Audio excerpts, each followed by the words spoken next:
Just in case. In case of what? No, in case of life. John Cusack, Serendipity, Sunday, September 12th at 8 on TBS. Thinking about HD service? Well, you have a choice. With DirecTV, you may need to buy an expensive receiver for each HD TV, a bigger dish, and to get all your local HD channels, you'll need an antenna. But with Comcast Digital Cable, we just replace your digital box, and all your HD programs will come in crystal clear. HD TV from Comcast Digital Cable. One call, one box, and you're all set. It's the easiest way to get the most from your HD TV. Call Comcast today. Master Pontiac Buick GMC makes a good deal even better. They make you feel comfortable. No hassle whatsoever. We're champions for Master Pontiac. Our suppliers sales event is back, but for an absolute limited time. Pontiacs, Buicks, and GMCs. Buy your next vehicle just like select GM suppliers. That means you will save thousands. It means a lot to walk in and see faces light up. The suppliers sales event at Master Pontiac Buick GMC, where we're making a good deal even better. Give me the bag. No. Give me the bag. No. Hey!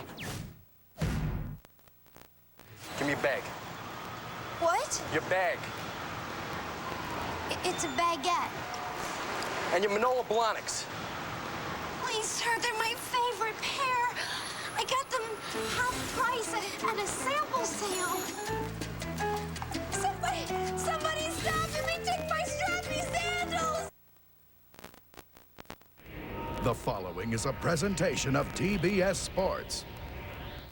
Reports confirm the most dangerous man in baseball has infiltrated Turner Field. He is a license to go deep. Next on his checklist, career home run number 700. He is Bonds, Barry Bonds. His team's mission, secure the NL wild card soon, but stop the Braves now. But it won't be easy. Atlanta has slayed their share of Giants all season long.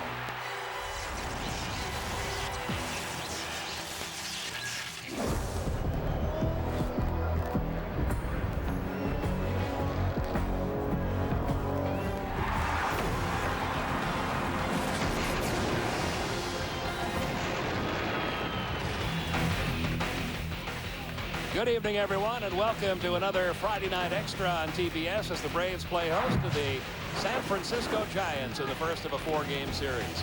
Pete Van Weren along with Don Sutton welcoming you to Atlanta. The Braves, fresh from a three-game sweep of the Colorado Rockies, gets a little tougher tonight. The San Francisco Giants right in the thick of it, trying to make a postseason bid. They're 4 games behind the Los Angeles Dodgers in the National League West, but their best chance may come as a wild card team. They're only a half game behind the Chicago Cubs in the National League wild card race. An important series for San Francisco, Don, but you think they have a real good chance of because of what happens after this series? Yeah, I know that when you play the Braves, if you're the Giants, you kind of try to gear up to play well against the Braves, but their schedule is very favorable when they leave Atlanta. Their next 14 ball games are against these ball clubs, the Colorado Rockies, the Arizona Diamondbacks, and the Milwaukee Brewers. 3 of the worst won-loss records in all of baseball. They are combined 81.5 games out of first place, and as you can see, many games below 500. I know you never want to go into a series thinking we can skate, and I know the Giants don't play that way, but I really do think that for their own mental health, they can say, if we can hold our head above water and just tread water against the Atlanta Braves, then the schedule really opens up for the next 2 weeks. And they are in 2 battles, so I think that's a comfort level to have. Yeah, it is a 4-game series, a wraparound series through Monday, so a split by the Giants would be just fine going into that fairly easy part of their schedule. Our Friday Night Extra guest tonight, Hall of Fame third baseman, first baseman, Harmon Killebrew, 573 career home runs. He'll be joining us tonight in the second inning. But right now, let's go back to our TBS studios. Mark Fine has an update. Mark. Thanks very much, Pete. Welcome back to TBS Sports Control, presented by MasterCard. You know, we can't promise you that the Braves are going to pitch to Barry Bonds tonight, but Pete and Don will be pitching it back here to bring you the latest from the world of baseball. With that in mind, let's get right to it. Chicago Cubs and Houston Astros this afternoon. Cubs trying to hold on to first in the wild card race in the National League, but Carlos Beltran having himself a day. It's Beltran, not Beltran. Get it right, because the guy can hit. 2 home runs, 35 on the season now. 15-7. Houston with a little bit of an upset today. All right, now to our newest feature for you on Friday Night Extra. It's Braves Extra Special Moments. Head to AtlantaBraves.com, place your vote. Tonight's contestants, the 99 NLCS. You remember the dramatic base on balls from Andrew Jones. Appropriate a walk would be in tonight. And how about the World Series championship in 1995? Going to be interesting to see if this series will face any serious competition. Now, this is tournament format. Winner will advance to the next round. I think the series has a pretty good chance. We advance to the first pitch after a quick timeout. Braves and Giants next on Friday Night Extra.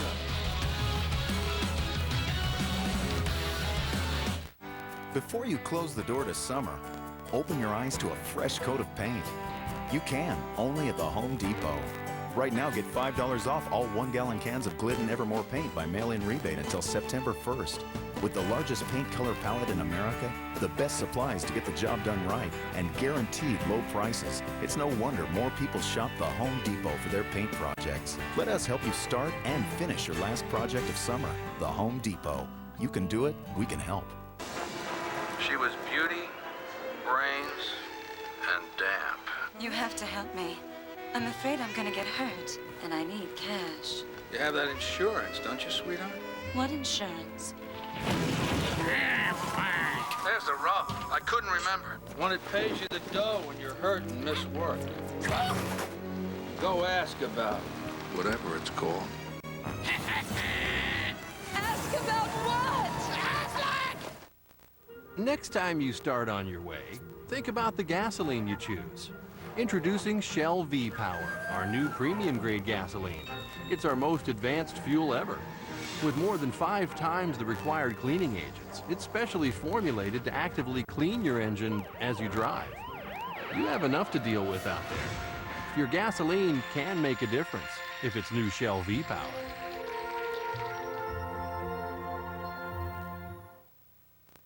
Think it's impossible to paint plastic? Think again. Krylon Fusion is the revolutionary paint that actually bonds to plastic on a molecular level.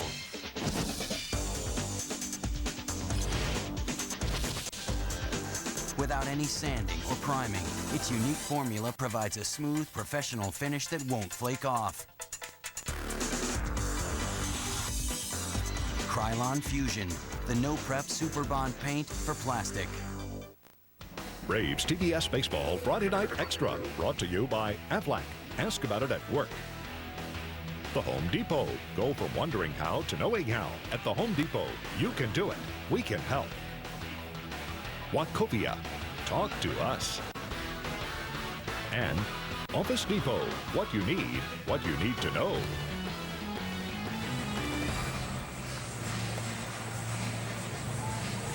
Welcome back to Turner Field. A good crowd gathering here on this Friday night, the first of 4, partly because of the unbelievable Barry Bonds and his Giants, partly because the Braves have been red hot.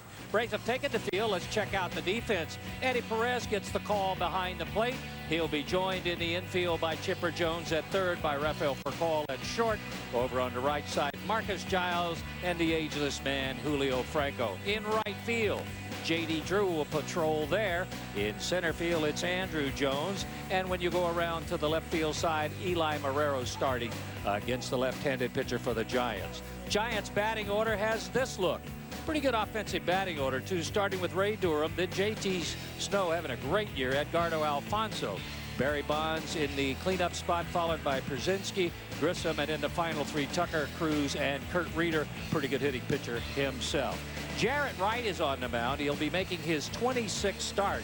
Jarrett is 12-6, and with only 1 shaky outing since May the 27th. He has been that impressive. He rebounded with a terrific outing. Shaky outing in San Diego a week or so ago.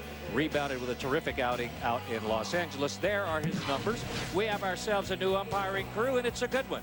Led by Ed Montague behind the plate, calling the balls and strikes. He's the crew chief. Jerry Beals, Paul Schreiber, and Jerry Lane will join him.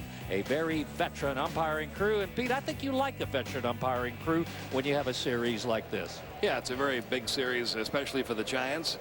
Braves have opened up a 9.5 game lead in their division.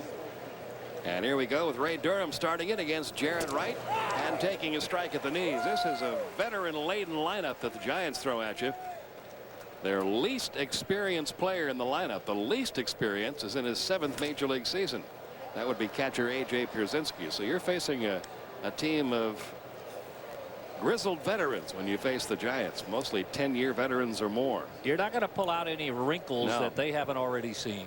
0-2 the count, and Ray Durham hitting .254, 14 home runs. And he's down on 3 pitches. Good start for Jared Wright. That backup fastball getting Ray Durham. Want to remind you, Hall of Famer Harmon Killebrew will be joining us in the booth in the top half of the 2nd inning, bottom half of the 2nd. More Braves TBS baseball kids, this time from Clarksville, Georgia. And in the bottom of the 3rd, all access with the Braves video coordinator, a new technique for hitters to study their batting stroke, or for pitchers to study their mechanics. First pitch to J.T. Snow, who's been a hot hitter, misses ball 1. Snow having an outstanding year for him. .317, 9 homers. In the air, center field, Andrew Jones still drifting back. He's there. He's got it. 2 down. Braves and Espanol being brought to you by Office Depot with your announcers Pete Manzano and Fernando Palacios. Well, we've had some contrast in center field play in that series and in the first play by an outfielder in this series, the series we just finished. And I think you pointed it out a number of times that what Andrew Jones does is run hard to where he thinks the ball is going to be so he can cruise at the end. What you see so many outfielders do is cruise early and then have to turn it on at the end. 0-1 the count, and Edgardo Alfonzo, he's up to .280 for the year. He started out very slowly.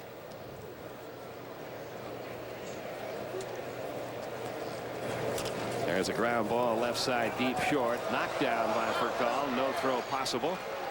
And Edgardo Alfonzo aboard with 2 outs, and here he comes. And the buzz begins as soon as he walks away from the on-deck circle. As Barry Bonds strolls to the plate, 693 career homers. There's where the hits have gone this year, which will give you a good indication as to why teams play them as they do. And the Braves put that shift on in the infield. This is about the 5th consecutive year that you can tell without even looking who's hitting, because there's the buzz that starts in the crowd when he makes his way from the on-deck circle. And he takes a strike, 0-1. He went into the series in Florida and he went 0 for 7. Very unusual for him to go through an entire 3-game series hitless. Braves pitched to him a lot. The 0-1 on the way, and it's popped up foul on a play to the left, 0-2. Well, the Braves may, but many other teams don't. An incredible 94 intentional walks this year for Barry Bonds. That's almost twice as many as any team in the major leagues has. 2 strikes now. This is where Jarrett Wright saves that backup fastball for it. Doesn't throw it early in the count, but will throw it with 2 strikes. And he got Bonds to pop it up right side of the infield. Rafael Furcal playing over on that side is there. He's got it. And a good start for Jared Wright. And the Braves have gotten Bonds the first time.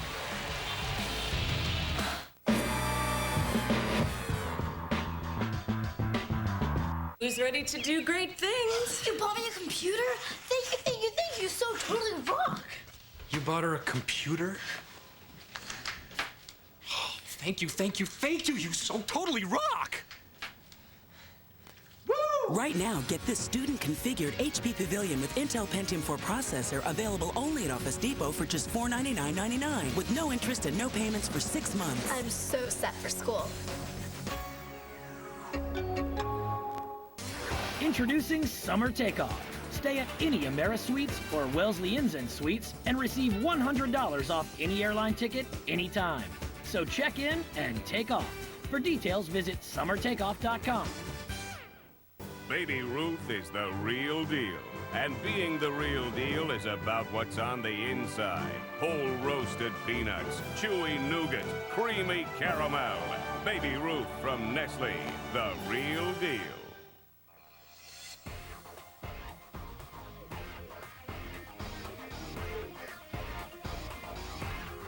Sir, I detect the presence of alcohol. Have you been drinking this evening? Not really. 1 or 2? Just a few. Step out of the car, sir. Step out of the car. Step out of the car, please. Across the country, cops are cracking down. No matter where you drive, if you drive impaired, you will be arrested. It's simple. You drink, you drive, you lose. Let's check out the Giants defense. They've only made 82 errors. They stand in the middle of the pack defensively in the National League. Pierzynski to catch. Then it'll be Alfonso and Cruz on the left side, Durham and Snow on the right side, with an outfield of Bonds and Tucker at the corners. Former Brave Marquise Grissom up the middle. And for the Braves, Bobby Cox has made out this batting order. It will be for Call Giles and Drew, 1, 2, and 3. Chipper Jones, Julio Franco, and Andrew Jones, Eli Marrero, Eddie Perez, and Jarrett Wright. Good numbers all the way through, including good numbers for Eddie Perez lately. And they will be facing Kurt Reeder, a 7-9 record. If you know Kurt Reeder and you're a fan of Kurt Reeder, that is an oddity, 7-9, because Reeder has never had a sub-500 season in a Giants uniform. His ERA almost a run higher than it has been for his career as well. He starts off Rafael Furcal down low, ball 1. Braves have always had pretty good luck against Reeder. He's only 3-8 with an ERA of 5.61 against Atlanta in his career. But the Braves, one of the few teams that have had that kind of luck against him. 2-0 the count in Furcal, who's got a 9-game hitting streak. Top of this order for Atlanta has been hot one lately. You've got Furcal with a 9-game streak, Giles and J.D. Drew each with a 5-game streak, Chipper Jones with a 6-game streak. So the top of the order has been very productive. There's a strike, 3-1. A couple of scouts that I've talked to about Reeder said if he gets down and away, like Tom Glavine, like Rick Maddox used to get, he'll be okay. But if you're a Braves hitter, disregard the inner half of the strike zone. Full count, 3-2 on Rafael Furcal. He either doesn't like to or isn't comfortable coming inside on right-handers. Not so with lefties. He'll pitch them in. That's fouled away. Still a full count. Marcus Giles waiting on deck. Another beautiful night here in Atlanta. It's an odd series. A night game tonight followed by a day game tomorrow. That's not so unusual. But then a night game on Sunday followed by a day game on Monday. And that is a little bit unusual. After Monday's game, the Braves head north to Philadelphia. Deep left field off the bat of Furcal. Back goes Bonds to the track, to the wall, and makes the catch right at the 380-foot mark. So much is made of Barry Bonds' offensive abilities that we overlook the fact that he is a pretty darn good outfielder. Obviously, as he's gotten older, he's had to make some concessions, but he played this ball as though he was an intimate buddy with that left field wall. And a nice play to start things for the Giants. That'll bring up Marcus Giles, hitting .302. He's got the average back up over 300 with the 5-game hitting streak. And Reeder's first pitch to him. Outside, ball 1. If you want to watch at home and get a tip off on whether Reeder's going to get hit hard or not get hard, watch the angle of his hand right there. That's up the middle, base hit for Giles. Chipper. And J.D. Drew will be next.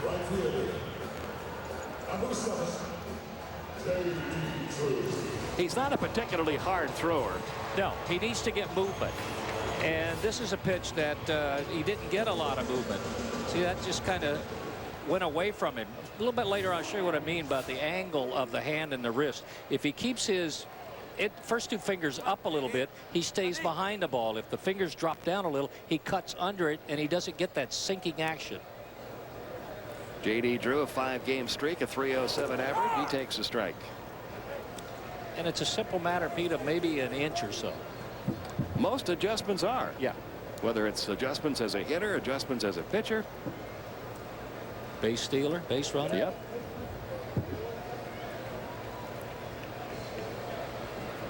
Here's the 0-1 now to Drew, and he takes it just off the outside corner. 1 ball, 1 strike. Braves lost 2 out of 3 to the Giants earlier this year in San Francisco. That's when Atlanta was losing 2 out of 3 to just about everybody they played. Got to a point where they were 5 games under 500 for the season. Now they're 20 games over. 1-2 on J.D. There's the veteran manager of the San Francisco Giants, Felipe Alou. Probably collecting baseball pension, collecting Social Security, and wants to collect a World Series check. Like to get his team into postseason, I know that.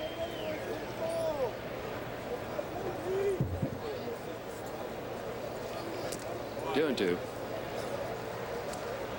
What we didn't mention was after that string in their schedule where the Giants are playing all the have-nots, Colorado, Arizona, and Milwaukee, they finish up the year with San Diego, Houston, the Dodgers, San Diego, and the Dodgers. So it could be a very interesting final 2 weeks out west of the National League. That's all for Drew. Out number 2 in the inning. And that'll bring up Chipper Jones, who's hitting .251 and is hitting 6 straight games. Fans log on to AtlantaBraves.com now to get in the game, answer polling questions, play Beat the Streak, and vote for your Braves extra special moments. Chipper with 70 RBIs. Braves with 36 games left to play, counting tonight.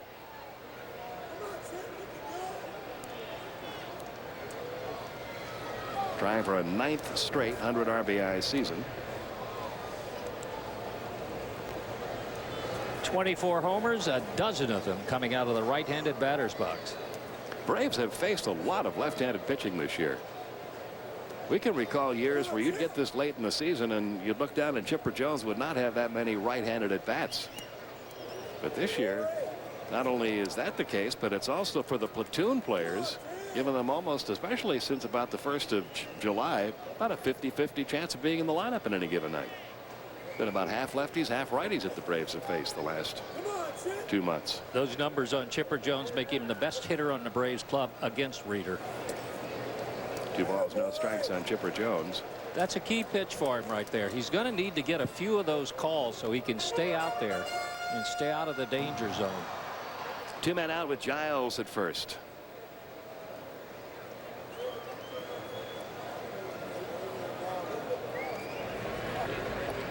Here's the 2-0 on the way, and that's just off the outside corner. Julio Franco waiting on deck. Giants have on their ball club pitcher Jason Schmidt, who will be pitching tomorrow. He can pitch in the strike zone. Reeder is the kind of pitcher that needs to pitch near the strike zone. Green light for Chipper here. Didn't get one that he felt comfortable chasing. I don't think he got one that he thought was a strike at all, in fact.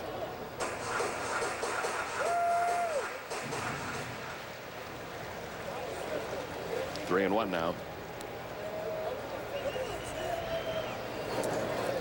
Speed, and he walked him. And they'll be at first and second now with 2 outs for Julio Franco. First baseman, number 14, Julio Franco. Franco back up over 300 after a 4-game hitting streak. Let's see him go 9 for 15. And as we pointed out, coming into this season, Franco just turned 46. Had a career batting average right at 300, and to keep it at 300, he has to hit 300 this year. That's a pretty good challenge for a 46-year-old, but he's getting it done, getting the average back up to 301. Dog days are not eating at him either. He's got 3 consecutive multi-hit games going. 9 out of his last 15.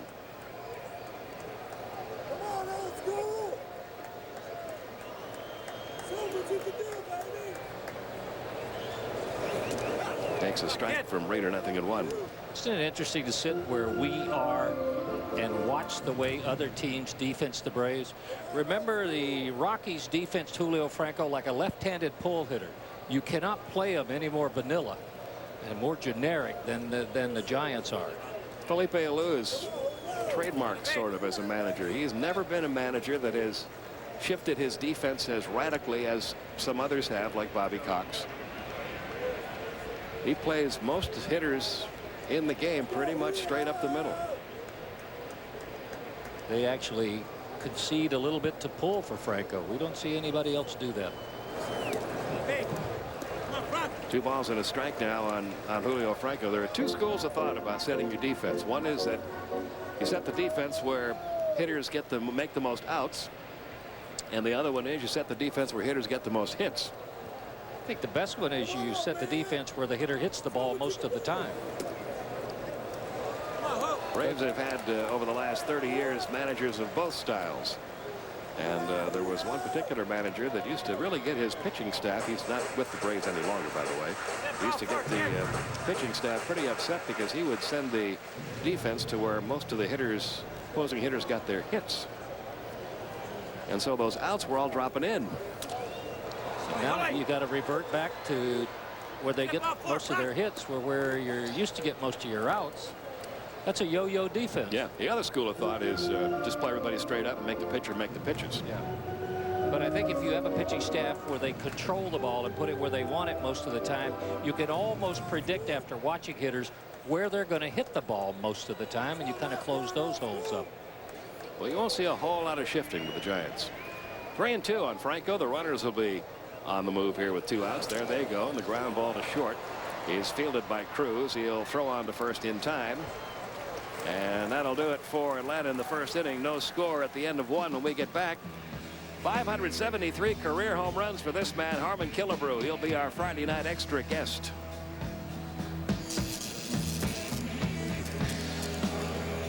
Oh, he's so busted. If you know your kid has been smoking pot or drinking, find a way to take action. Get tough, get creative, just get through. Next time you start on your way, think about the gasoline you choose. New Shell V-Power is specially formulated to actively clean your engine as you drive. You have enough to deal with out there. Your gasoline can make a difference if it's new Shell V-Power. Oh, I love you. Don't forget to call, son. Yep, I got you right in here, Dad.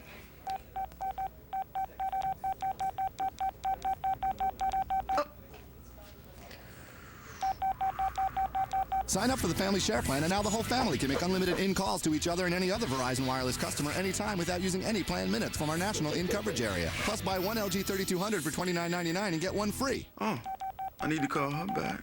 Are you all in? Verizon Wireless. We never stop working. Culpeper Lumber Company has been serving Thompson for years and bringing you quality products like Ace Paints. Ace Paint Maker is a unique computer matching system that reads almost any sample and gives you exactly the right color paint in seconds. Then your helpful hardware folks can mix up your Ace Paint right away. The right color at the right price.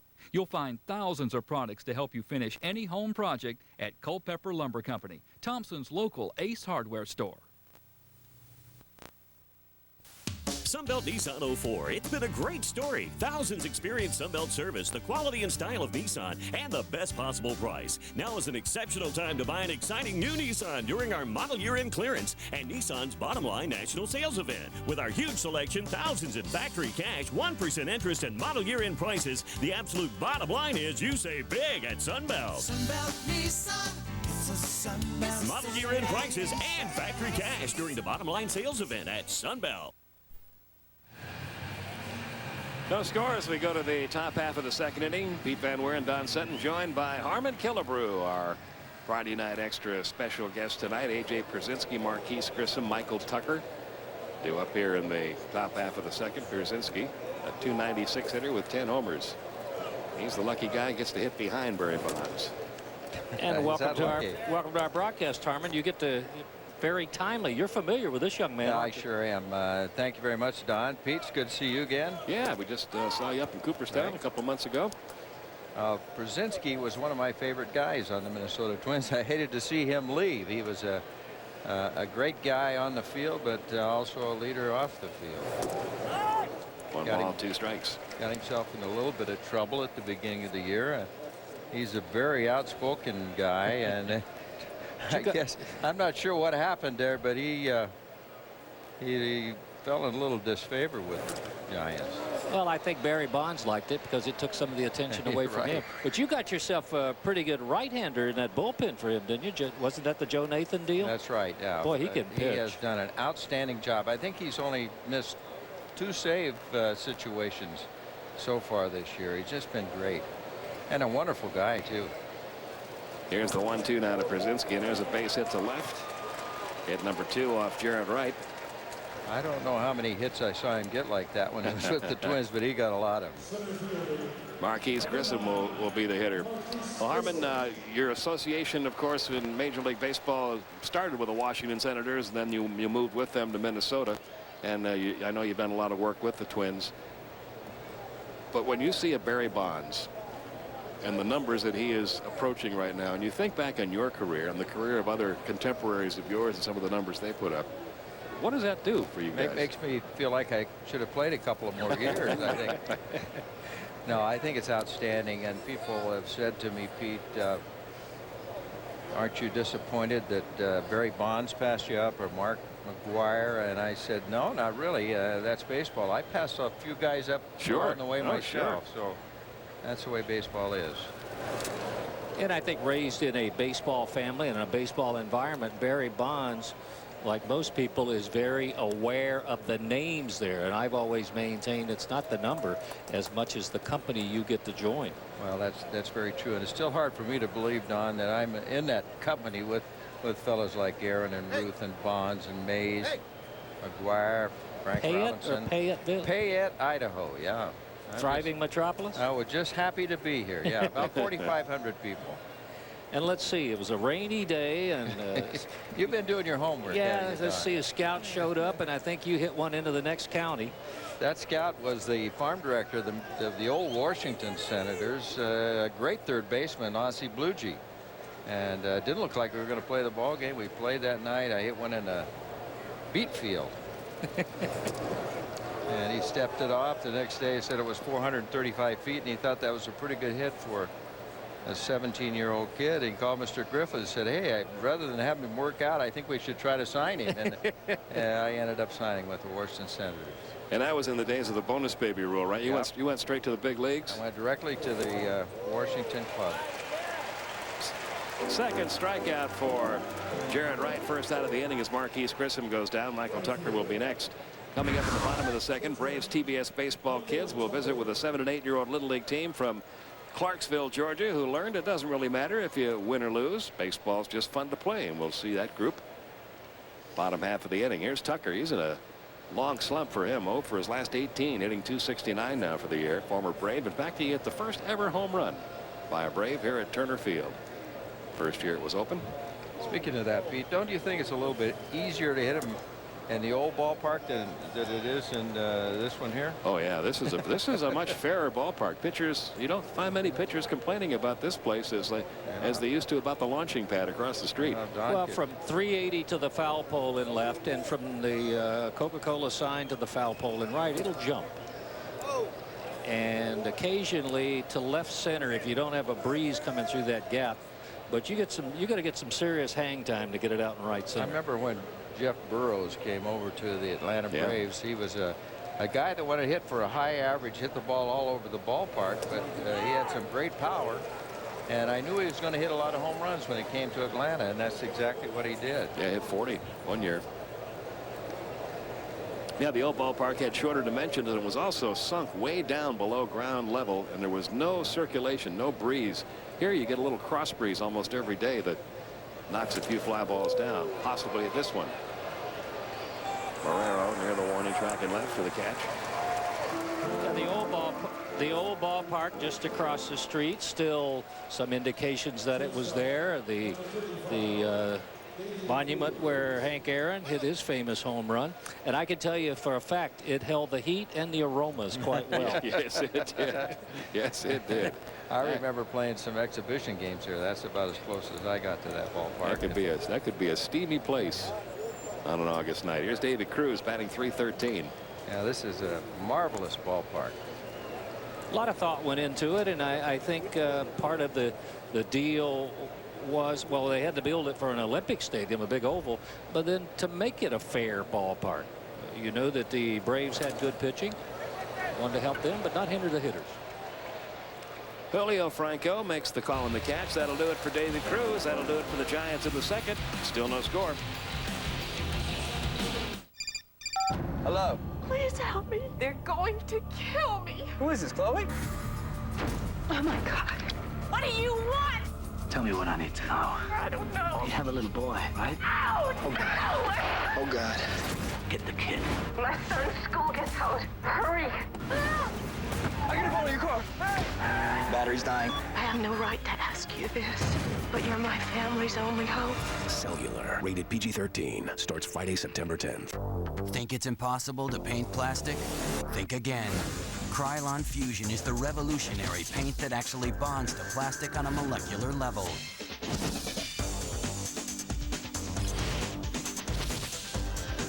Without any sanding or priming, its unique formula provides a smooth, professional finish that won't flake off. Krylon Fusion, the no-prep Super Bond paint for plastic. I was running in the street in San Pedro, and now I'm wake up in the major leagues. I play hard every day because this is the way that we play in my country. I never would dream that I would be playing at major league level. Playing Wrigley Field is like, wow, it's like another dream come true. I lived for this. Catch Major League Baseball all season long on TBS. Don't miss it. In tonight's episode of Braves TBS Baseball Kids, we visit with the 7- and 8-year-old Little League team from Clarksville, Georgia, who learned it doesn't matter if you win or lose. Baseball's just fun to play. We are the Habersham Mudcats. We've been hitting like a lot, but we haven't been winning. Baseball's just fun to play. And I played many years.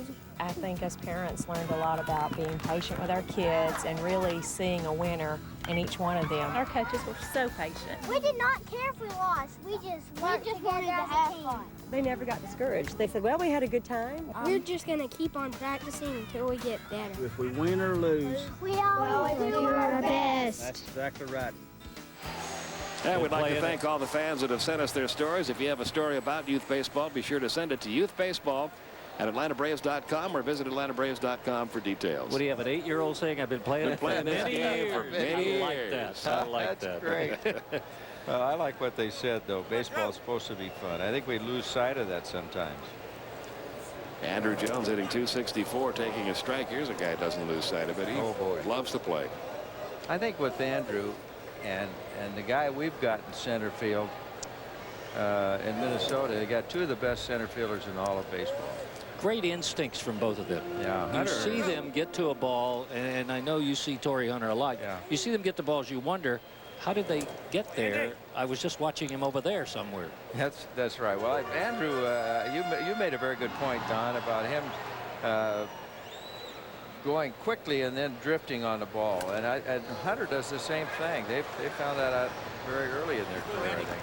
Well, I think you see them on a lot of highlight films because they make spectacular plays, but I think you see a lot of outfielders trying to make the highlight films by forcing spectacular plays when they could be easy ones.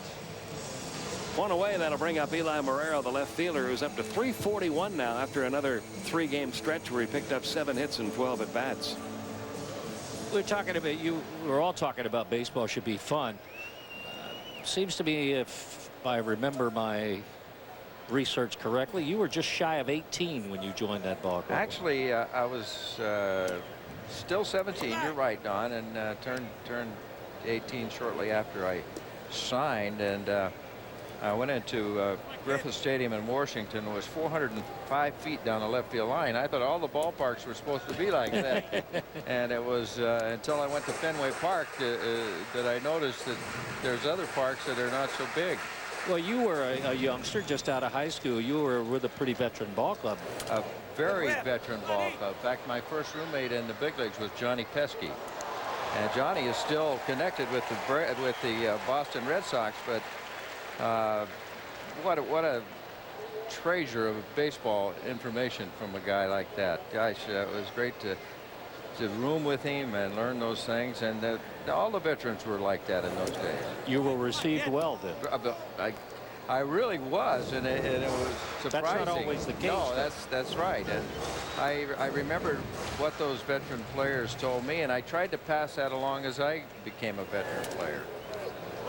Out of play. It's 3-2 now on Eli Marrero. Well, that was that bonus baby rule.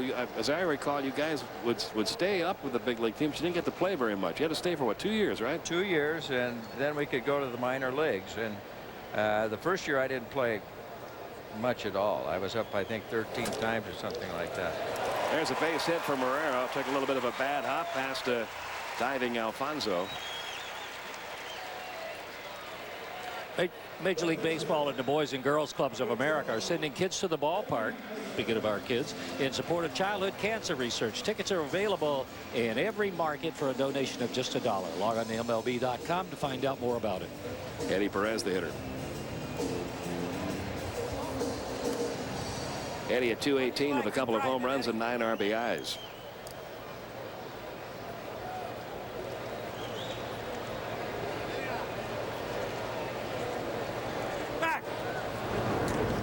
And Morero chased back. So that first year you didn't get to play much at all. I was up 13 times, got 4 hits. I was hit 308 my first year. There you go. 300 hitter as an 18-year-old in the big leagues. It was the next year that I got to play a little bit more, and I hit 4 home runs my second year. And I'll never forget that first home run I hit. Off of? It was off of a veteran left-hand pitcher of the Tigers by the name of Billy Heff. Oh, yeah. In Old Griffith Stadium, and I walked to the plate, and the catcher was Frank House, and he said, "Kid, we're going to throw you a fastball." And I didn't know if he was telling me the truth or not. That's down the right field line, but foul.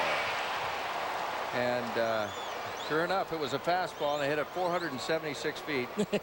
And as I came around the bases, stepped on home plate, he said, "Kid, that's the last time we're ever going to tell you what's coming." And he was right. Nobody else ever said what was coming. Yeah, they had to test you out. They had to test you out there when you're just getting going. Eddie Perez with a count now of 1 ball, 1 strike. We're in the bottom half of inning 2.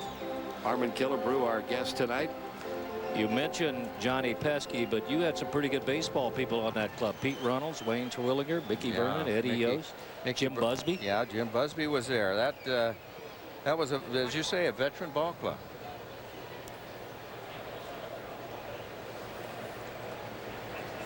One to Perez, ground ball toward Alfonso. The second one on the first. They get the double play. Nicely turned by Durham down at second.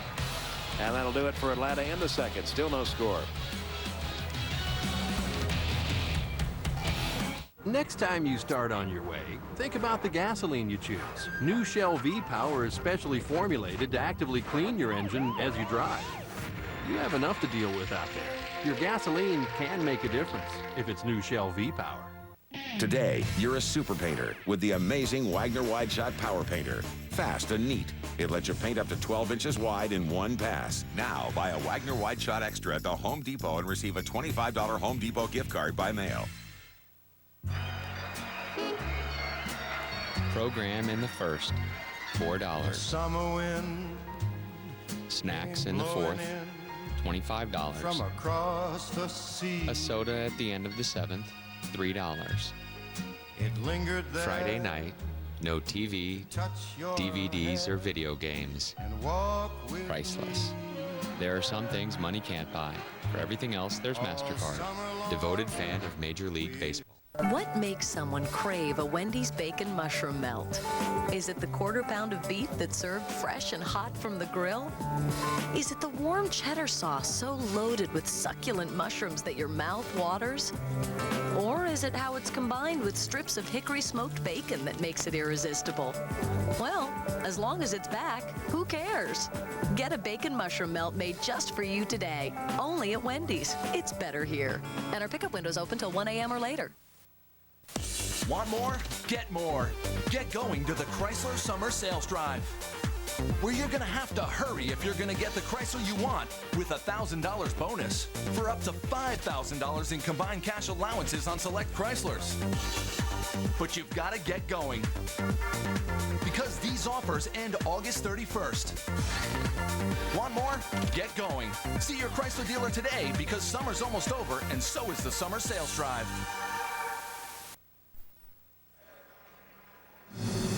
This copyrighted telecast is presented by authority of the Office of the Commissioner of Baseball and may not be reproduced or retransmitted in any form. And the accounts and descriptions of this game may not be disseminated without express written consent. Going to the top of the third, no score. Reeder, Durham, and Snow do up against Jared Wright. Any of you Hall of Famers in the area, stop by. Yeah, Phil Necro. Phil Necro just dropped in the booth between innings, say hello. So we had what? We had almost 700 wins and almost 600 home runs in this booth. at the same time. I'm not that impressed with his 573. Nuxie and I gave up 760. So you guys just missed each other in a World Series, didn't you? Yes, sure did. 65 the Twins won it, and 66 the Dodgers won it. You just missed facing off each other. I was called up at the end of the year and spent the last 4 weeks with the Dodgers, and then they gave us option of, they said you can go to the World Series and throw batting practice if you want. Chipper Jones on to first to get Reeder. And we'll have more of that story, but Mark Fine, first of all, has an update from our TBS studios. All right, thanks, Pete. All those home runs and strikeouts, we wanted to show you some hits. How about Ichiro? Seattle lost to Kansas City last night, but for the 4th consecutive season, 200 hits. First guy to do it in his first 4. Tonight's Baby Ruth, real deal. Amazing. I got to see him play in Japan. Did you? Yeah, he could hit. He was the best hitter I saw over there. He was with the Blue Wave, and talking with Sadahara, he said he is the real deal. Well, he's proven it over here. Well, he's like Tony Gwynn. And when you watch him, we watched him take batting practice in Seattle, and he was hitting the Stadium Club with home runs. And they said he could do that. If he wanted to. If he wanted to, he could hit 40 home runs. I've heard that about a lot of hitters, but if they can do it, why don't they do it then? Because he'd rather hit 360. He said he would have to sacrifice. Well, I would think he would help the ball club more, particularly now, the way that Seattle club is, if he hit more home runs.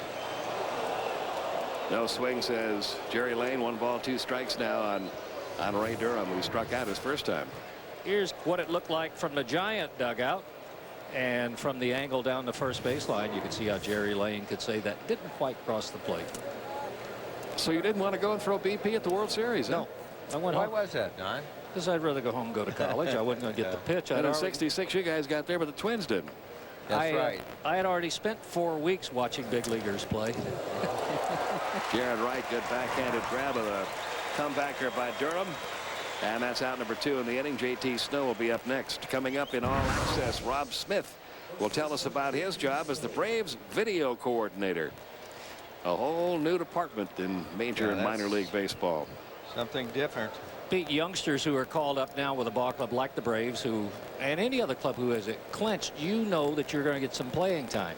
Back in 66, the Dodgers were, 65, they were in a pennant race. That's a fair ball off the bat of Snow down the left field line. He'll be held to a single as Morero gets to it quickly. Hit number 3 off right. So if you were called up then, unless you could run, you were not going to see the playing field. And so it was 28 days of watching a big league ball game up close and personal. $12 a day per diem. And then you made your debut though in 66. 66, yeah. Here's Edgardo Alfonzo now, who had an infield hit his first time up. Made $1,500 though. Did you? Prorated off the $7,000 major league salary. Remember how Alfonso was not hitting at all when we saw him early in the year? He was hitting behind Bonds. Amazing when you move a guy ahead of Barry Bonds in the order, how things improve. Could see more strikes. JT Snow, same thing. I think Brzezinski is doing a great job hitting behind Bonds. He's been the best guy behind Bonds all year. Yeah. Felipe Alou has experimented with all kinds of lineup combinations, trying to get the perfect setup for who should hit ahead of Barry and who should hit behind him. And this seems to be the combination that's worked the best. Snow's average up, Alfonso's average up, and Brzezinski's average up. I wouldn't mind hitting in front of him. Even now. Can you imagine if they had another bat like his? Well, you remember the year that Roger Maris hit 61 and Mickey hit 54 hitting behind him, and I thought that was maybe a better feat than Roger hitting the 61. Here's the 3-0 in for a strike. That particular year, Gentile and I tied for 3rd place with 46 that year, and we went on a home run hitting tour through North Carolina with Roger. That was an experience. Yeah, that was in the days when things like that used to be quite common at the end of the season. There'd be barnstorming teams. There'd be touring all-star players. You're not going to see that anymore. No. But it gave the fans who, at that time, the only television was the game of the week on Saturday. So it gave the fans a chance to get up close and personal with major league ball players that they wouldn't get any chance to see even on TV most of the time.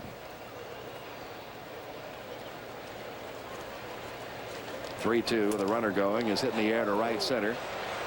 Andrew Jones is there. He's got it. That'll be it for Alfonso. And you'll get Bonds leading off an inning in the 4th. That's the best spot to have him hitting in. Still no score. I've always been crazy about cars. My daddy worked on cars, trucks, or anything with a motor in a little garage right out in our backyard. When I got old enough, I did the same thing. Just kind of like a family tradition. Kind of like using Napa Auto Parts to do the job right. Because Napa's where you'll always find the best parts and the people who know the most about them. That's been true for over 75 years. I do have one little idea for them, though. What y'all think? The summer was going pretty good, except for being totally broke. Paul had the idea that maybe we should get jobs. The only other guy he could convince to go with him was Kyle, so they went and interviewed. Thought they were going to have to wear ties every day. Turned out worse. They said the bright side was that there were plenty of places to skate behind the store. Made the workday go by a little faster. Problem was they spent more time skating than working. They decided that just wasn't fair to their boss, so they broke the news. He was crushed, of course. Now they're back. Ditched those uniforms, came out of the whole thing with a couple paychecks and a newfound respect for the working man. We're in Kansas for the Great Lenexa Barbecue Battle, and I don't see any gas grills. No gas. Why not? You don't get the flavor with gas. Charcoal's the way to go. Charcoal's the way. What kind of charcoal do you guys use? Kingsford. Top of the line, in my opinion. It's the only one to use. So it's true that Kingsford charcoal gives you a better flavor than gas. Absolutely. You don't think twice about it. Hey, are those charcoal flames or gas grill flames? Charcoal. Probably have to be charcoal. Kingsford, because taste is everything. And for even more taste, Kingsford recommends new KC Masterpiece Barbecue Seasoning. Hi, I'm Rob Smith, video coordinator for the Atlanta Braves. This is our DVD archive. Everyone on the team has an individual DVD of their pitching or hitting. I know you see me on the video. This is my main work area where I'll start the game. The main purpose of this is to provide the team with a replay station for players and coaches to come back and watch themselves either before or during the game. My day usually runs from noon to midnight, but I love it, so the time goes quick. Just like 54, right? Yeah, you got a lot of those DVDs, don't you, Don? Huh? How would you guys have liked to have that kind of assistance when you were playing? I would have loved the information. Well, I think it'd be nice to look at those. I don't know. I'd rather have had the pitcher that I was going to face. Well, you could get that. You could do that too. You get that too, huh? Because they videotape almost every game that's on the satellite. I would have liked to have seen. Jarrett Wright with a ball and no strikes takes a strike in the inside corner, 1-0. I can tell you what, Rob Smith's little station, whether at home or away, is one of the most popular places, especially right after a game. And it's usually the 0 for 4 guys, not the 3 for 4 guys that want to see what happened during their at-bats. The most impressed I've been with his station this year was in Cincinnati when there was a rain delay and Jarrett Wright was struggling. On the ground at Durham. 1 out. And I go down in the locker room because we're going to be a while, and I walk in and there's Johnny Estrada there going over pitch by pitch. Every pitch Jarrett Wright made to see what he could do differently. While I have your attention, you know you can become a part of our telecast with Holiday Inn Express in the booth. If you have a question, send us an email, and if we choose it, we'll answer it a little bit later on in the game. There's the email address, tbsmailbag@atlantabraves.com, and we would appreciate it if you would include your name and where you're from. Rafael Furcal flying to left his first time up.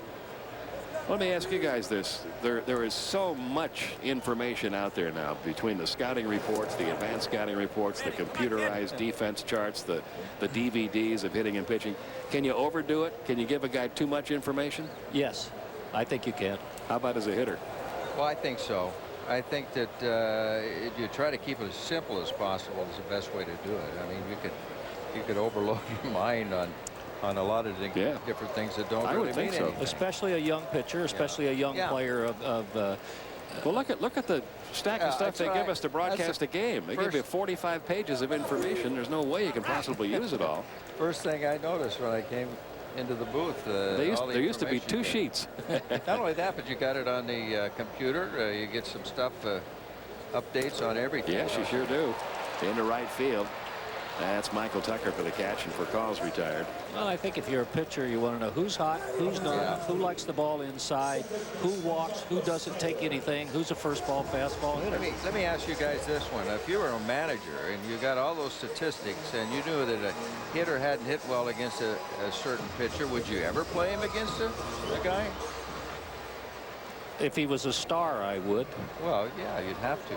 But if he was marginal, probably not. Yeah. Another fly ball to right where Tucker coming toward the line this time. Unless his agent called. 1, 2, 3 go the Braves. So far, Reeder and Wright in control. Beginning tomorrow on TBS. Do you speak any English? Jackie Chan. Watch out! Chris Tucker. Fight me like a man. Which one of y'all kicked me? Rush Hour. Beginning tomorrow at 9 on TBS. Not too close. What do you think? I got that insurance? What insurance is that, Yogi? Aflac. The one you really need to have. If you don't have it, that's why you need it. Need what? Aflac. Well, if you get hurt and miss work, it won't hurt to miss work. And they give you cash, which is just as good as money. Aflac. Ask about it at work. Think it's impossible to paint plastic? Think again. Krylon Fusion is the revolutionary paint that actually bonds to plastic on a molecular level.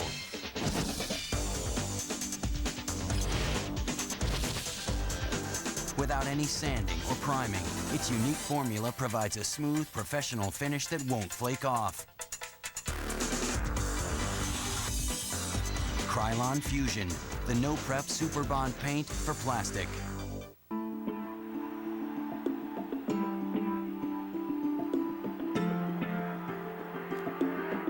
It started with a dream.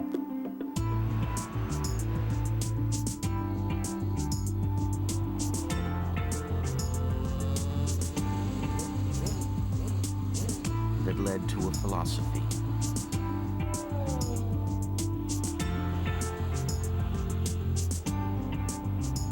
That led to a mission.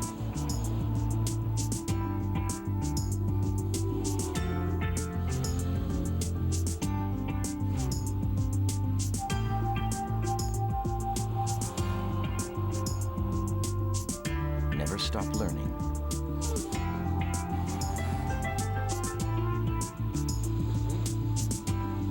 Never stop winning.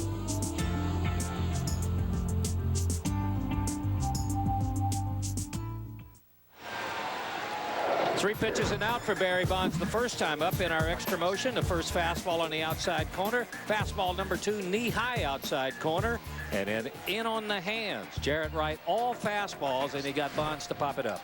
Bonds now 0 for 8 on this trip. The flashbulb popping as Bonds takes ball 1 from Jarrett Wright. 4 straight fastballs. He had some great hang time on that pop-up, though. 2-0 the count. First breaking ball, and that's one that Jarrett Wright is glad he didn't swing at. 40 years old now, on his way to a National League batting title, which would be his second. If he wins it, he'd be the oldest player to ever win a batting title. Older than Ted Williams when Ted Williams won his last one. 3-0 pitch to Bonds is fouled away. And when it's all said and done, you can make a legitimate argument for Barry Bonds of being the best player ever. He might be number 1 on the home run list when it's all said and done. He's already number 1 on the walks list in his career. He has over 500 stolen bases, 6-time MVP. He's got a chance for number 7 this year. He's won 8 Gold Gloves, made an outstanding defensive play in tonight's game. And it's conceivable that when it's all over for him, there'll be so many numbers there, you'll have to say he's the best. Well, you're right about that, Pete. People often ask me who was the greatest hitter I ever saw, and I'm starting to change my mind a little bit now watching Barry Bonds hit. But to me, Ted Williams, that you mentioned, was the greatest hitter. He's one that always comes to mind. Yeah. What did he hit? 380 something that last year? 39. I don't know why he quit when he did. He was still a good hitter. Here's Pierzynski, fly ball to left. Marrero there. And there's one gone before Marquise Grissom bats our Aflac trivia question tonight. And it concerns the Minnesota Twins, where Harmon Killebrew played. What 3 players hold the Twins record for most home runs in a game? We'll have the answer for you in the next half inning. Test your Twins trivia knowledge. You got to start questioning yourself, I think, as to whether or not it's a good idea to walk Barry Bonds. Giants immediately following walks to him are hitting .282 for the year and .393 for August. The guys who hit right behind him. And in those ball games where Bonds has walked at least once, the Giants are 58 and 36. So somewhere along the line, you got to say to yourself, I know the numbers, but somewhere you got to say to yourself, you know, they're hitting 300 behind him. He's going to walk 200 times this year. Look at the lead he still gets, too. Even though he doesn't run much anymore, he still gets a sizable lead over there at first base. Very smart base runner. Have they walked him with the bases loaded this year? I don't think this year. Last year they did. Brentley did it last year, didn't he? Yep. I think he may have. I think Bob Brentley did it last. He's going to walk 200 times. He's walked 183 times this year already. I remember the Yankees walking Ted Williams in Yankee Stadium with the bases loaded. Here's an 0-1 pitch now to Marquise Grissom. 1 ball, 1 strike. Well, the one number that keeps popping up about Bonds, those intentional walks. He has 94 intentional walks this year. That's almost twice as many as any team in the major leagues. Most of those walks are unintentional, intentional walks too that he gets. So. And I can't remember anybody with numbers like that over team. Well, there hasn't been anybody except for Babe Ruth when he was first hitting all those home runs. He hit more home runs than some of the teams in the American League and National League those first few years that he hit 50 and 59. But that's the only comparable number like that you can even think of. Well, if he just got the intentional walks, that's all, he'd be 5th in the league in walks. Oh, yeah. If you just counted the intentional walk. Slowly towards short. And the Braves turn a double play of their own. Another strong inning of work for Jared Wright.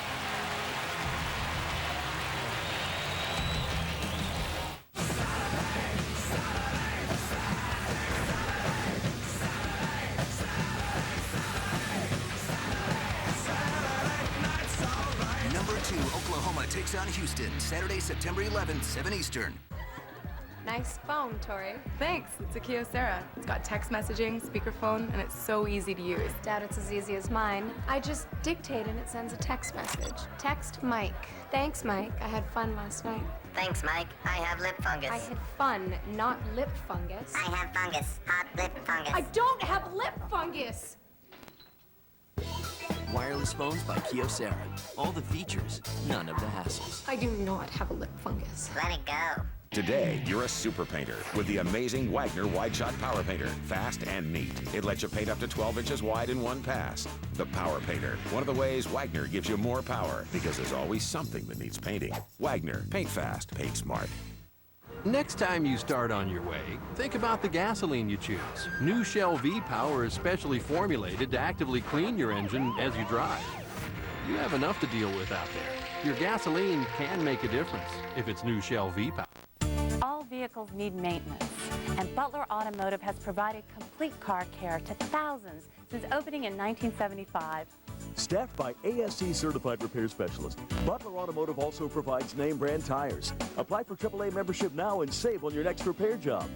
Butler Automotive repairs your car the first time, on time, every time. Night drop and shuttle service available, oil changes while you wait. Butler Automotive, 2 locations.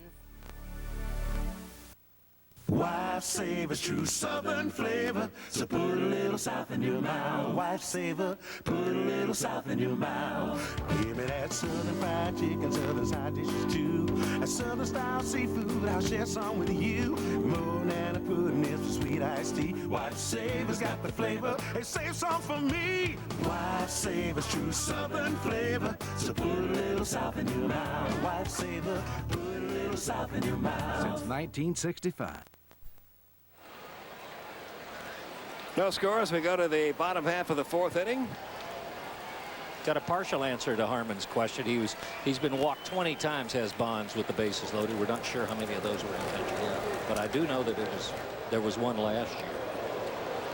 Nothing at 1 on J.D. Drew. JD struck out his first time. Here's a guy, if you watch him a lot, I think you certainly learn to appreciate what a fine ball player he is. Or if you watch him every day. Yeah. Much better player. Better player the more you see him. You're right. Yeah, and I get a chance to see the Braves quite a bit, and golly, I'm impressed with this guy. Nothing he can't do. It's for average. It's for power. He can run. He can throw. He's a good fielder. What's the biggest surprise for you now that you're seeing him every day, Pete? I think his, first of all, his speed. I didn't realize he was that quick because we only saw him 4 or 5 times a year when he played for the Cardinals. And may have never seen him 100% healthy. And I didn't realize he was as quick as he is. And his defensive ability, maybe? Great instincts. He could play center field. Yeah. 2-2. Not on this club right now. Toward short. Cruz will have to hurry. That speed will make it close. 1 away. Chipper Jones drew a walk in the first inning. Where has he been hitting the ball this year? That should be pretty even because he spends half the time hitting one way and half the time hitting the other. So I think it's going to be pretty good balance there. He's having a great year. And, you know, I'm glad to see him back on third base because I thought so is he. Yeah. Oh, is he? Oh, yeah. He never did dig the idea of being an accomplished fly hawk. I think he said there's more action. That's trouble. Down the right field line and foul. Nothing in one. I want to throw something. You're the perfect person to ask because there's a lot of talk. The top prospect in the Braves organization is a third baseman named Andy Marte. And there's been a lot of question about if he makes the ball club next year, what do you do with Chipper Jones? Move him back to the outfield or move him to first? You moved from third base to first base in your career. Tough move, easy move? I did. Well, it was a fairly easy move for me because I was always an infielder, Pete. And moving across the infield was easier than going from first to third because of the glove situation. And you're throwing. And you got at first base, you got your second baseman pitcher to help you on different plays. So that was I liked it over there. Plus, you were closer to the dugout in our ballpark, which was nice. But I think it would be a very easy move for Chipper to move to first base permanently. But I moved because we had a guy by the name of Don Mincher. We made a trade with the White Sox, got Earl Batty and Don Mincher. And I had to move back to third some because of Minch. So bouncing back and forth was the toughest thing for me to do. Here's your Aflac trivia question answer. Little Minnesota Twins trivia tonight. What 3 players hold the Twins record for most home runs in a game? Well, one of them's seated right here. You probably guessed that. Did you remember that Bob Allison and Tony Oliva were the other 2? That was a very, very good offensive ball club you guys had, and you had some great pitchers there too with Jim Cott and Jim Perry. I'm afraid not enough people know how good of a hitter Tony Oliva was. How many batting titles? 4 or 5? At least 2 or 3, I think. Tony won batting titles his first 2 years in the big leagues. And, he hurt his knee, and that slowed him up. But he was a Rod Carew type hitter with power. Hit the ball all over the ballpark. He was the best off-speed hitter that I have ever seen. You could throw him 99 fastballs and 1 changeup, and he'd lose it. That's just the opposite of most hitters. Yeah, most. The guy that I couldn't hit, I just could not hit this guy, was Stu Miller. Tony would wear him out. Stu was the guy that had the overpowering changeup. he really did. Yeah. And reach back and take a little off. After I quit playing, I used to go around and talk to different hitters, and I couldn't find anybody could hit the guy. He had a pretty good career. He was a better pitcher than Babe Ruth, I think. He had a pretty good career. And I guess when you were playing, Julio Franco was only in his, 30s, right? Julio. When you were up there at Cooperstown for the Braves-Twins game in June, I asked him, I said, Julio, how long are you going to play? He said, as long as I can. I don't want to ever quit playing. He loves it. He wants to play till he's 50. Look at the condition he's in. Yeah. Toughest workout regimen of any player on the ball club. He looks marvelous. I am amazed at Julio Franco. I hope and he still uses the heaviest bat of any Brave. And wraps it around his head. You see how far he has to bring it around to get back to the ball. If Bond catches a ball in left field, he'll probably be the most surprised guy in the ballpark, and he's not going to hit many balls over there. No, and we saw a defensive alignment for Colorado that played him like a left-handed pull hitter. That's the way you should play. 2-1 the count, and Franco were scoreless in the 4th inning. 3 hits for the Giants, 3 hits for the Braves. And Franco right at 300 now. I saw him play when he broke in, and he looks like a much better player now than he did then. Pat Corrales has said he is a much wiser man now than he was then. I'm sure he is. Right back to Reeder. Chance for 2 here. And they get the double play. That's the second one turned tonight by the San Francisco Giants. We are still scoreless through 4. Let's go back to our TBS studios. Mark Fine. All right, thanks a lot, Pete. Welcome back to TBS Sports Control, presented by MasterCard. A lot to get caught up on. Tom Glavine in action tonight. The former Brave, just 1 win at Shea this season, despite a 2.34 ERA. Deciding to take things into his own hands, taking on the Dodgers, facing Wilson Alvarez, and yeah, he's got the new teeth, and it hasn't affected his batting at all. RBI single. Mets up on Los Angeles right now, 6-0. Well, tonight we're watching the Braves take on a man who some think is the best to ever play the game. Now, whether you agree or not, there is no denying the impact Barry Bonds has had on baseball. Here now is a look back at some of the more memorable moments from a powerful career. Braves fans will remember a slender Barry Bonds began his ascension with a home run in Atlanta off of Craig McMurtry. We flash forward to April 17th, 2001. If he had never hit another, it wouldn't have mattered. Number 500, always the benchmark. Bonds came off of Terry Adams. October 5th, 2001, he passes Mark McGwire for the single season mark. Number 71 of the season, a pitch Chan-Ho Park would like to forget. One will most likely always remember. Bonds finished, of course, that season with 73.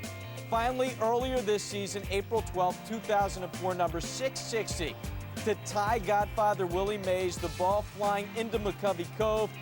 And as Bonds crossed home plate, he seemed to give a special thanks to his dad, perhaps looking down on the spectacle with a very big smile. It was the passing of the torch, literally and figuratively.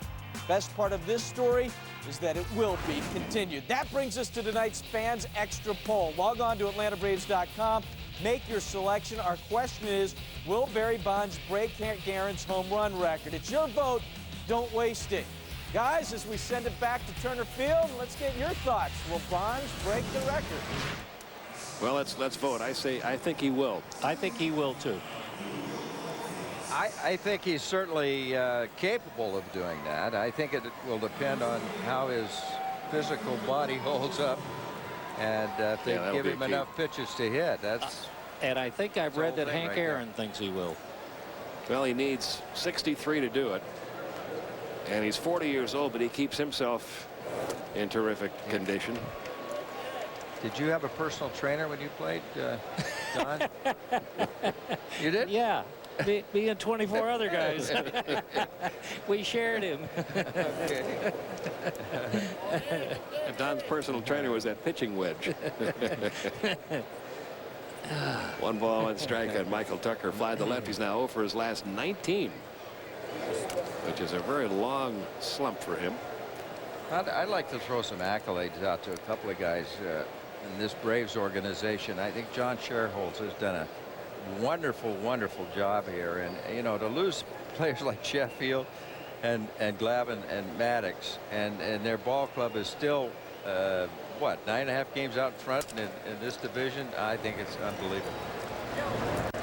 Giles throws out Tucker 1 go. And the catcher, Javi Lopez. Sure, Javi too. Yeah, there's another one. I mean, it's absolutely great. The other guy, of course, is Bobby Cox, and I think everywhere I go around baseball, people are talking about Bobby Cox and what a tremendous job he's done with this Braves ball club this year. And he's always been one of my favorite guys. And simple but firm expectations. Absolutely. Got a chance to win 2,000 games in his major league career, and he can do it this year, which looked like a impossibility a couple of months ago. But he needs 21 more wins. Braves have to go at least 21-15 over the last 36 games, and they certainly have been playing at a much better pace than that of late. Bobby he reminds me a lot of Tom Kelly in that his attitude is that you give me the players and we'll go with them. And that's the way Tom Kelly was. He tried to do the best job he possibly could. Tough play. Eddie Perez will take it and throw out Davy Cruz. Coming up in the top of the 6th, the fans extra. Will Barry Bonds break Hank Aaron's career home run record? We'll hear what the fans think. In the top of the 7th tonight, Braves TBS Baseball Kids Part 2. More of those Crawford, Georgia kids. And then the top of the 8th will be our Braves Extreme highlight. Harmon Killebrew, our guest tonight. Yeah, Bobby, when he gets to 2,000 wins, he'll be the 9th guy is all in this long history of the game. The 9th manager to do that. You want to make him fidget more than a 5-year-old caught in a cookie jar? Just say, boy, you know, you're a shoe-in for the Hall of Fame. Oh, yeah. Oh, gee. Oh, yeah. I can see him scratching his head a lot. Very modest guy. Very easy inning for Jared Wright, who's pitching one of his better games tonight. Still no score. Think it's impossible to paint plastic? Think again. Krylon Fusion is the revolutionary paint that actually bonds to plastic on a molecular level.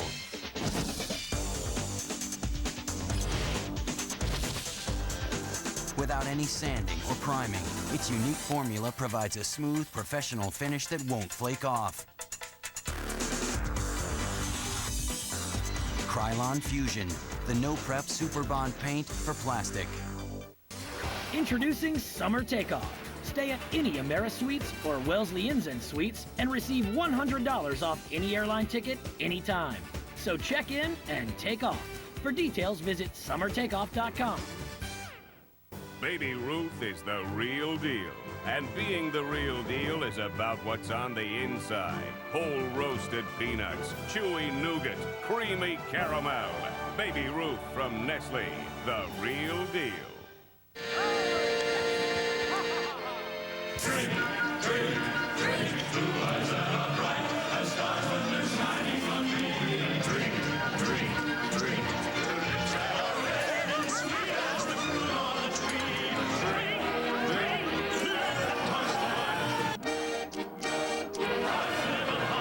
drink, Drink to your health, because the more water you drink, the better you feel. So make your body happy. Drink more water. Aquafina. Nissan Altima, sleek lines. Xterra, aggressive lines. Frontier, riveting lines. Of all the thrilling lines that Nissan brings you, this may be the most interesting. The bottom line at the Nissan National Sales Event. Get 1% financing or up to $2,500 cash back on select new Nissans. But hurry, September 7th is the end of the line. See your Nissan dealer now.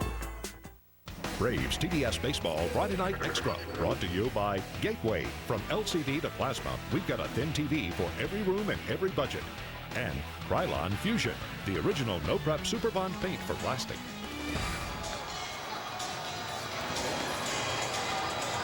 Kids up on the Sky Field here at Turner Field. As we go to the bottom half of the 5th inning, Andrew Jones leads it off against Kirk Reeder. I know what I wanted to ask you, Harmon. One of the most recognizable symbols of Major League Baseball is that little Major League Baseball logo. And when we were up in Cooperstown for the Hall of Fame game this year, somebody from the Hall of Fame was saying that that logo is you. Well, that's true, but Major League Baseball doesn't want to recognize that, I don't think. But, you'd have to be reimbursed.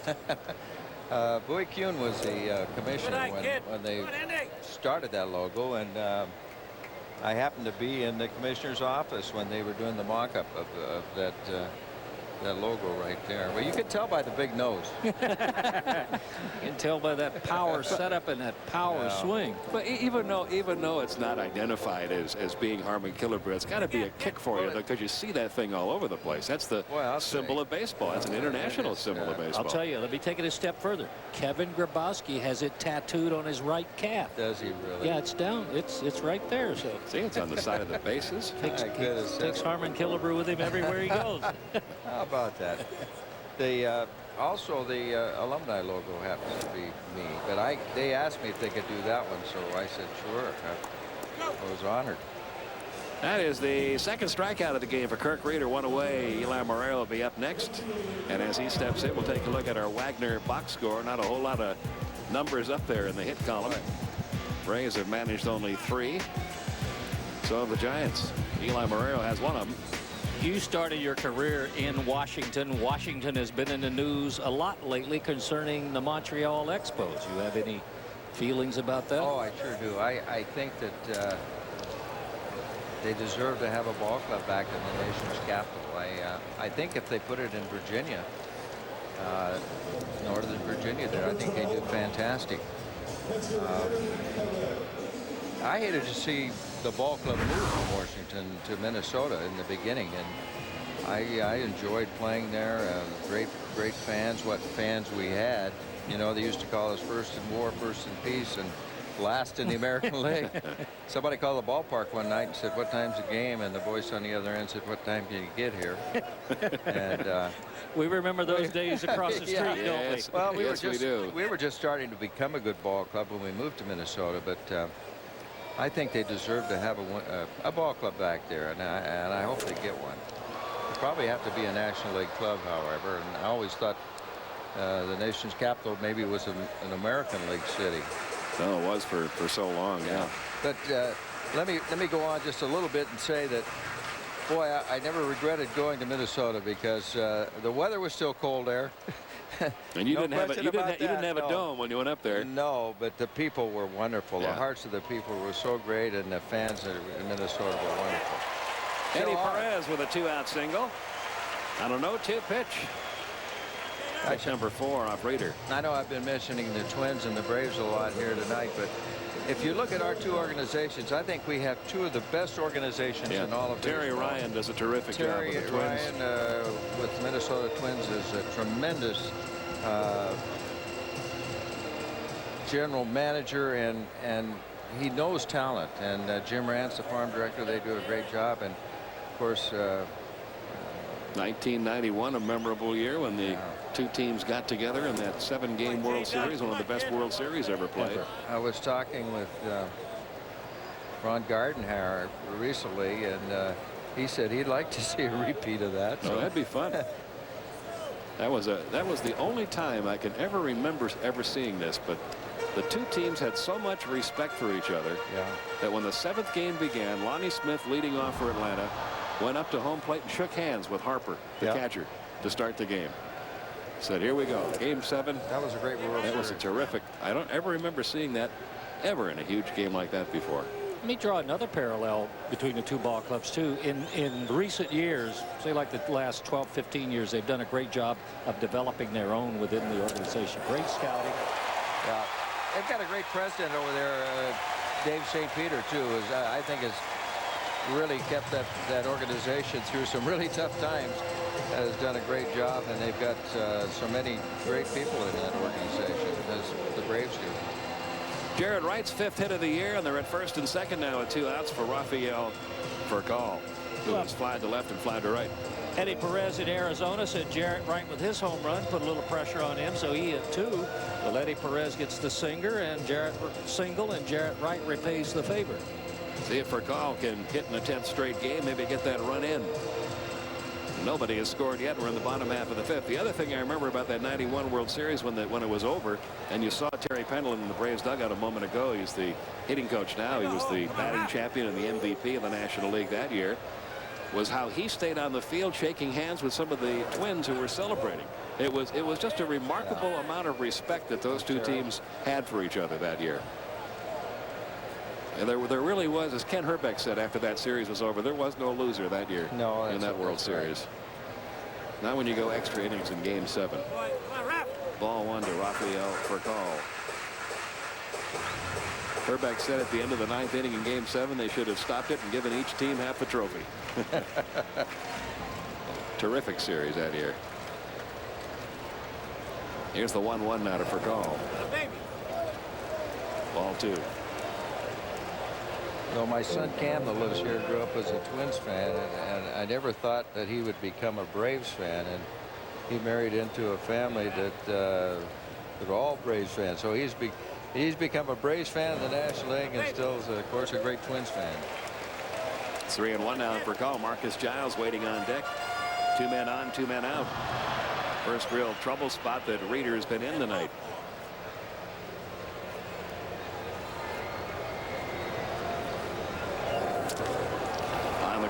short. And he gets the force play at second.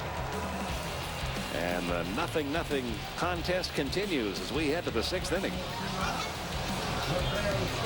Hey, you're a super painter with the amazing Wagner Wide Shot Power Painter. Fast and neat. It lets you paint up to 12 inches wide in one pass. The Power Painter. One of the ways Wagner gives you more power, because there's always something that needs painting. Wagner. Paint fast. Paint smart. Next time you start on your way, think about the gasoline you choose. New Shell V-Power is specially formulated to actively clean your engine as you drive. You have enough to deal with out there. Your gasoline can make a difference if it's new Shell V-Power. I wear this badge for you on a Harley-Davidson. My job is exciting, but my weekends are even more exciting. At 57 years old, I bought my first Harley-Davidson and learned to ride. Harley-Davidson, one of life's greatest experiences. Augusta Harley-Davidson, it's time to ride.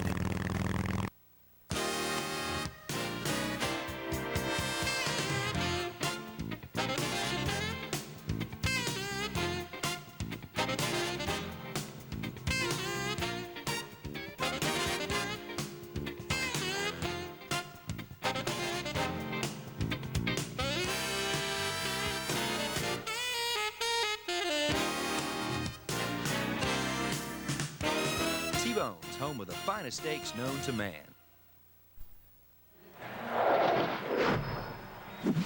Yes, Barry Bonds is going to break the record. He is the best major league hitter ever. I absolutely believe that Barry Bonds will break the home run record. I don't think Barry Bonds will break Hank Aaron's home run record because I'm a Braves fan and I hope it stays in Atlanta. I think Barry Bonds will break Hank Aaron's record at the end of next season, guaranteed. They pitch to him, he's going to do it easy. I do not think Barry Bonds is going to break the home run record, mainly because he's probably only got 3 more good years of playing, and I don't know that he'll see enough pitches in that time to do it. And the polling results show 62 to 38%. Fans believe that Barry Bonds will. Well, like we said, he needs 63 more to do it. He's hit 35 this year. If he hits 5 more or so this year, and he may hit more than that, that'll give him 40. He'll need 58. If he hits 40 more next year, he's only going to be 18 or 19 away. Once you get that close, you got to go for it, don't you? Well, he's homering now about what, once out of every 3.5 or 4 games, if that far apart. One of the things about him, though, he's very selective with his pitches, and when he gets a pitch to hit, he usually hits it. And it's unusual, too. I watched your swing. You were right down on the handle of the bat. Bonds goes up a couple of inches. Yeah. And yeah, have you ever known a home run hitter that chokes up like that? No. I never have seen anybody but Bonds do it. Here's you, Harmon. Oh, boy, this ought to be exciting. Well, it was. That was a power swing. Pull the hands in, unload, a little bit of an uppercut swing. Saw some of the highlights of Bonds' career earlier, some of the milestone home runs. You know, I'm sure you all remember your milestones. You talked about your first home run. You remember number 500? Oh, yeah, that one took a while to get. And it's not a record or anything. It's more of a mental barrier. And I finally got mine against the Orioles. Took about a month, it seemed like. Well, here's what it looked like. They've got it. They've got it. Oh, for goodness sakes. Right there. Cuellar?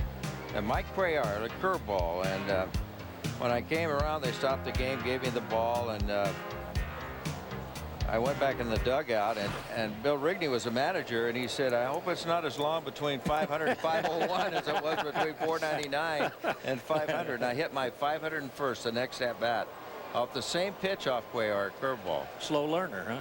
I guess he was. Well, he had a great curveball. Yes, he did. Also had a great screwball, too. Yeah.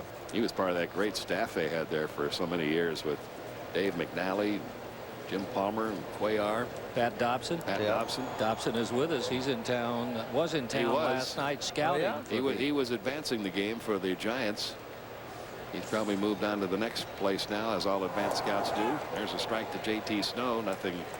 And won the count. Snow's 1 for 2. I know you guys talk a lot about Henry Aaron, but of course Henry, I I don't think ever got the acclaim that he really deserved, because he was truly one of the greatest players that ever played this game, and he could do everything.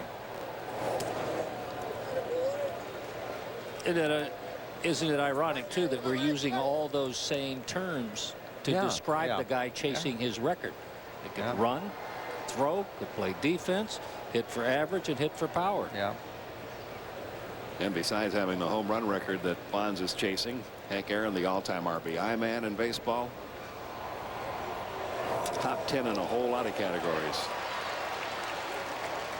Plus all the other things he could do. As you mentioned, he could run. He was a good fielder. Oh, yeah. First and second with nobody out, and Edgardo Alfonzo the hitter. Oh, in 1954, there were two 18-year-olds that broke into the American League. One of them was out of Iowa. The other was a strong, very powerful left-handed hitter named Frank Legia. Yeah, he was with the Pirates, wasn't he? No, Yankees. Yeah, came up with the I remember him, left-hand hitting first baseman. Quite a difference in the two careers. And Frank Legia. Fortunately, I was going to say I got to see Frank Legia when I was growing up playing AAA ball a lot. I never got to see Harmon. He was in the big leagues. I never faced Harmon, and I'm glad, but I faced Frank Legia in the NBC tournament in Wichita in '64. Well, I worked a lot of games that you pitched on, so I saw you a lot. 1 ball, no strikes on You- Alfonzo. You slaved over a hot microphone for a while, didn't you? Yes. 1-1, nobody Well, out, first and second. Minnesota Twins have been good to me. I don't have to be there all the time, and I get to do things like this. This is fun. No, it's a treat having you here. 1 ball, 1 strike on Edgardo Alfonzo.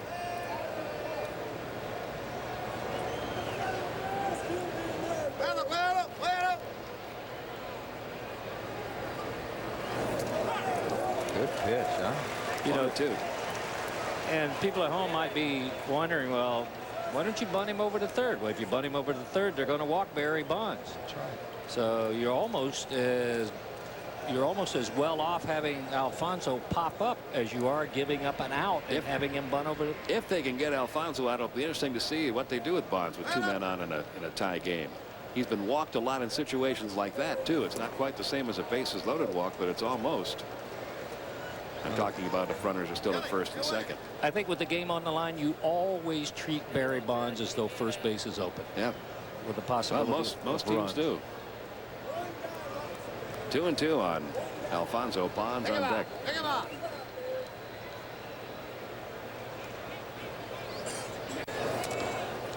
Little roller foul. Have you ever had a manager or a pitching coach come out to you down and say, now, don't walk this guy, but don't give him anything good to Yes. I remember walking over to the mound so many times I was playing first and third, and a manager or a pitching coach would say, now be careful with this guy. Don't give him anything good to hit, but don't walk him. I had one specifically say, don't walk him, but don't throw him any strikes. No. How do we do that? I don't know. I don't know how you do that. 2-2 now on Alfonso. Ground ball toward third. See if they can get 2 here. Got 1, but a good takeout by J.T. Snow down at second base prevents Giles from getting much on that throw. Snow's getting a few boos here, but that's the way he plays. That is aggressive, good, hard baseball. Get down there as quickly as you can. Disrupt the double play. Keep the inning alive. A late slide. And he was well within his rights. He slid right at the bag.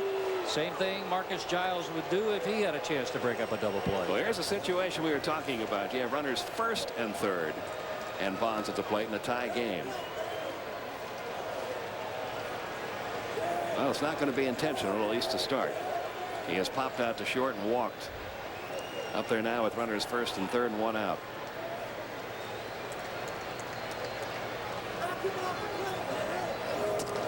You know, one of the worst things I always thought a coach or a manager could come tell a pitcher, when you have a guy like this up there, is go ahead and go after him, but if you get behind, walk him.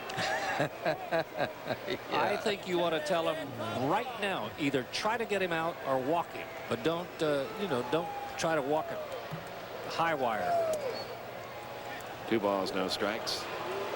There's a lot of managers that don't like to see a strike, 2 strikes and no balls either. And I remember it got so bad one time that our pitchers were throwing them up on the screen. Here's the 2-0. And that just missed, ball 3. Oh, well. We had a manager, a pitching coach once who was so hung up on stolen bases against the ball club that they wanted all kinds of pickoff moves and hold them on. So we ended up balking quite a few people for the next 2 weeks. Here's the 3-0, and here's a strike in the outside corner, 3-1. That's the quickest pitch of the night by Jarrett Wright. 97. With the sinking action out away from Bonds. It's a dangerous pitch to try here, but if he could throw that little comeback fastball inside, if he can get it back over the inside corner and Bonds takes it, he could run the count to 3-2. But boy, you'd better get it in there. So if you get it out over the plate, it's going to wind up in that bullpen. Braves are going to try for 2, and Durham is about a third of the way down the line at third base. Here's the 3-1. In the air to left field. You never win when you face Barry Bonds in a situation like that. He is absolutely amazing.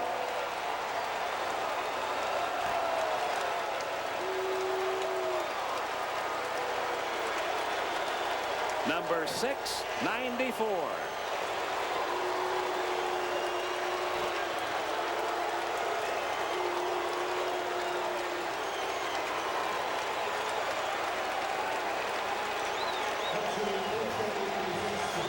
A home run we don't very often see off Barry Bonds. Right down the left field line, sneaked it inside the foul pole. He's seen enough to know that that one has the distance. 36 home runs this year, 82 RBIs, and 694 homers in his illustrious career. You may be looking at the best player that ever played this game when you look at Barry Bonds. And he's got a ways to go yet. How about winning a batting title at age 40? Andrew Jones called off Marcus Giles. Also almost some miscommunication out there. But Andrew stays with it, makes the catch to get Pierzynski for out number 2, and now Marquise Grissom. Remember the weekend that Bonds had here about 2 years ago, and he hit 6 homers in 3 games? Off of what, 5 different pitchers? And each one seemed to go a little bit further than the one before. Including one out around the Braves bullpen that may not have landed yet. And twice last year the Braves tried to pitch to Barry Bonds with a game on the line, and he hit game-winning home runs, one off Trey Hodges, one off Ray King. Righty, lefty, home, away, doesn't seem to matter.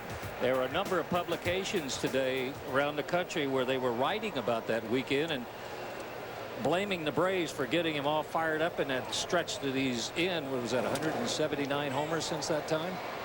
In foul territory, Franco can't quite get to it, 1-2. John Smoltz recalling that series said, yeah, he hit 6 home runs and we won 2 out of 3. He said that's the part I remember, the winning 2 out of 3. But last year was a couple of game winners for Bonds in game on the line situations. And he might have another one tonight. It's 3-0. We're only in the 6th inning though. 1-2 pitch. Strike 3 call. Grissom caught looking. That is the 3rd strikeout of the night for Jared Wright, but home run number 694 in the career of Barry Bonds has given the Giants the lead. See, there's only 8 of them, so they can't play a real game. 8 of what? Them. Who them? Them. Karen, honey, what are you watching? The baseball man. But you really don't see him? I don't think it's very polite to try to make other people feel stupid. Field of Dreams on the Man-Made Movie, tonight at 10:30 on TBS. Brought to you by Lowe's. Are you sure? I'm sure. Oh, I'm gonna call Roberts. Hey, Dad. The wedding's here, in the backyard. You've got 3 months. I built that with my father, but that was 20 years ago. You can do it again. Why don't we start with lumber? We've got the deck, fencing, the paint. Oh, and I need new carpeting too. Let me see. Which one do you recommend? Well, this saw is perfect for the deck. And you drill a pilot hole and make sure that goes into the 2x4. So this is your oldest daughter? She's my only daughter. For 25 years, the know-how you can only get at the Home Depot has helped more people make even their most spectacular dreams come true. You ready? Yeah, it's so beautiful. The Home Depot. You can do it. We can help.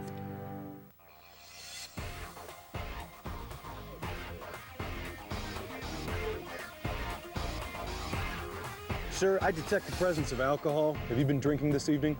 Not really. One or two?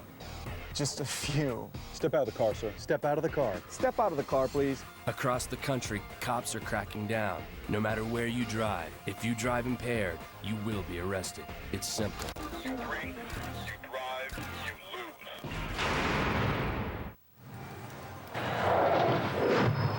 lose. Almost rose at us. Yeah. Almost came up. Yeah. Relax, boy. I told you, every time you use these, you're fine. As soon as you want to do a little more, you don't need to do a little more. Wait, my weight stayed back. Yeah, you still look like just a little bit of yin. All right, I have a question. Hall of Famers. What is yin? We're going to let Don Sutton translate that one. Well, it's the opposite of yang. I got you. Little yin. He's talking to him about sliding on his legs, because when he talked to him about using a little bit of that. Well, he got a little bit of yin Yes, he into did. that ball. And it's over the head of Michael Tucker and out of here. I think that may have hit on the warning track and bounced out. It's hard to tell with those lights, isn't it, out there? Yeah, I think that's going to be a double.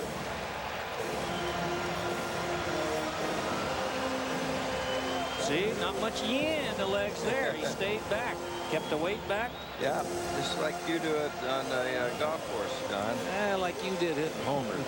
That's a good sign. Marcus Giles, for the last 3 or 4 weeks, has not been driving the ball like he can. Remember, last year he set a Braves record for doubles in a season. It's only his 15th double this year, as he's trying to get his strength back after being out of action for all that time with that broken collarbone. Here's J.D. Drew now. Braves trying to get some runs right back here, down 3-0. Giles was quoted in an article last week as saying, I can see the ball, my timing is good, but he said it's probably going to take me all winter to get my strength back. Weight program over the winter. That's one of the better swings he's had. The 0-1 to Drew, down the third baseline. That's a fair ball. Marcus Giles can walk home. Down to second, J.D. Drew. There's one of the runs back. It's 3-1.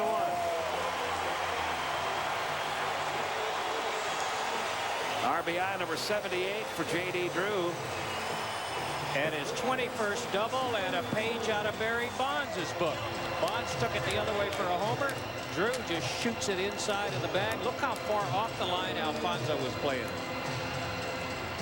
Don't know if it's going to happen tonight or not, but the Braves, especially since the All-Star break, have been a very good come-from-behind team. They've been down even on this last couple of weeks. They've been down as much as 5-1 midway through a game and come back and won.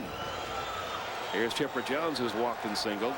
So there's a lot of confidence there, even though they're down by 2 runs now. Chipper Jones with that single in the 4th inning has hit safely now in 7 straight games.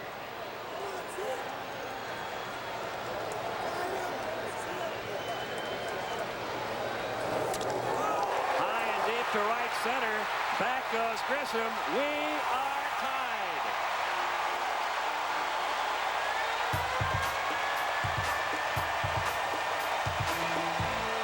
That's getting them back in a hurry. Chipper Jones with his 25th homer. He's now driven in 72 runs. He needs only 28 more to have that 9th straight 100 RBI season.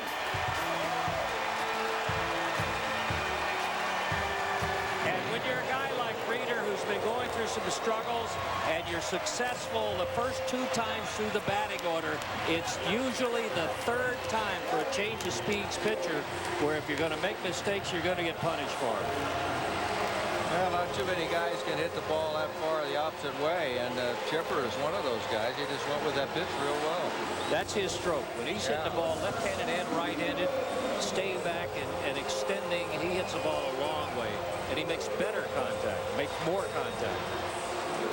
You're right about Reeder, too, Don. He has had a lot of games in his career, even in some of his really good years, where 6th, 7th inning, third time around the batting order seems to be a tough time for him in most games. He doesn't go deep into games much beyond the 6th very often. Well, that third time up, Pete, you've seen everything he's going to throw you. There's nothing left in reserve. There's nothing he can And he's got with. nothing to overpower you with. Right. And he will not. We've seen it all night long. The guy, Scott I was talking to, says he will not pitch right-handers inside. So you could just forget about anything inside. 2-0 the count on Franco. Nobody out. 3-3 game. Ball 3. I know you've talked about it a lot on the air. Pitchers can't pitch inside anymore. Difficult.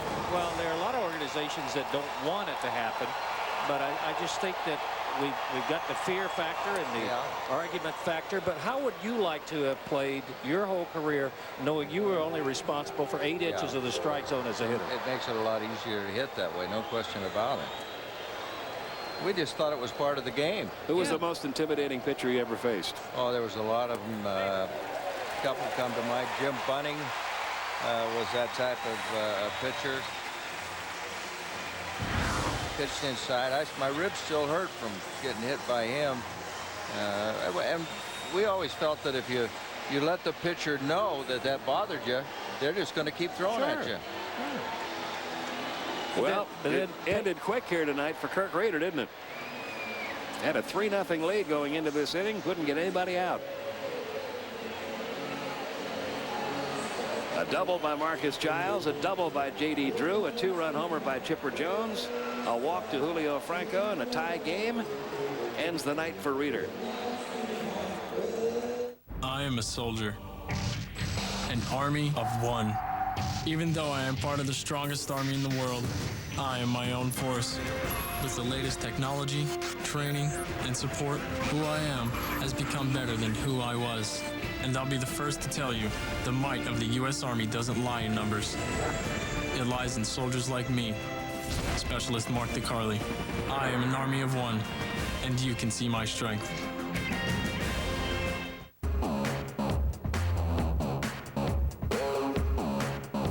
What can the new spring collection teach us about a retirement plan?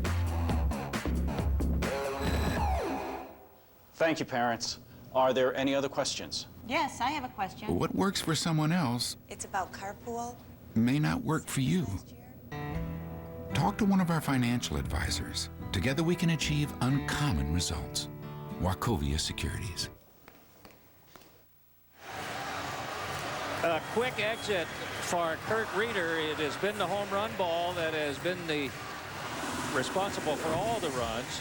Here's what happened at the top. 3-1 fastball out away. Bonds into the left field corner.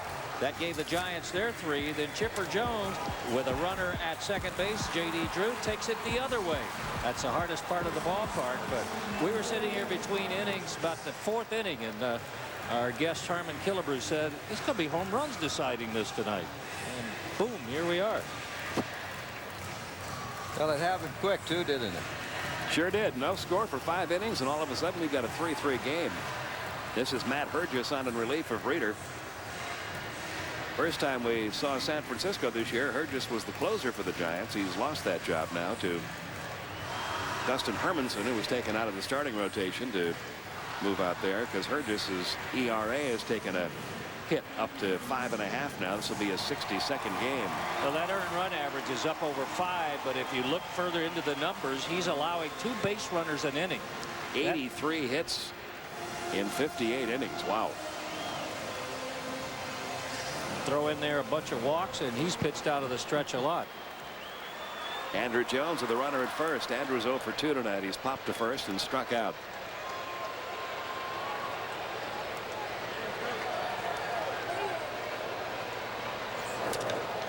Into left field. Franco to second. 5 straight have reached for Atlanta here in the 6th inning. I guess when you're on a roll like like this, and the Braves have won 41 of their last 56 games, and you've done it so often coming from behind, there's no lead that's going to scare you, right, Harmon? No, that's right. I think that in order to win, that's the type of ball club you have. It's happened to the Twins a lot this year, too. They've come back, and any ball club, I think, that wins a lot, you have to come from behind to win. Take every inning as well as just a matter of time. Sure. Don't worry. That was a Harvey Keene philosophy with Harvey was wall banger. That was a great inning club, too. Yeah. What he used to say is he'd look at the scoreboard and you'd see that the Brewers were down 4-0, and he'd say, heck, the way I figured, we're up by 3. Go ahead, let's play. Oh, right now you got a team like the Yankees, for example. I'm sure they don't panic down by 3 runs midway through a game with that lineup of theirs. Here's Eli Marrero. One ball, no strikes. Giants are looking for bunt, but I don't think you're going to see Eli Marrero bunting. You're going to take a shot to right field, maybe, or what would he do here? It would be more difficult for him than maybe any other right-hander in the lineup. He is a dead pull hitter, likes to hit the fastball, but we've seen him before change his swing to roll it to the right side. Up to 350 with 8 hits in his last 14 at bats. And become one of the best on the club with runners in scoring position. Nobody out here in the bottom of the 6th. Yeah, didn't show bunt, did he? And you want to make a quick move if you're the pitcher like that. Bring the leg up as though you're coming home and try to get the hitter to tip it off.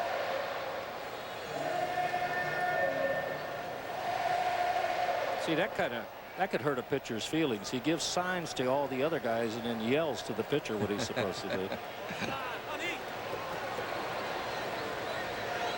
1 ball, no strikes, and Marrero.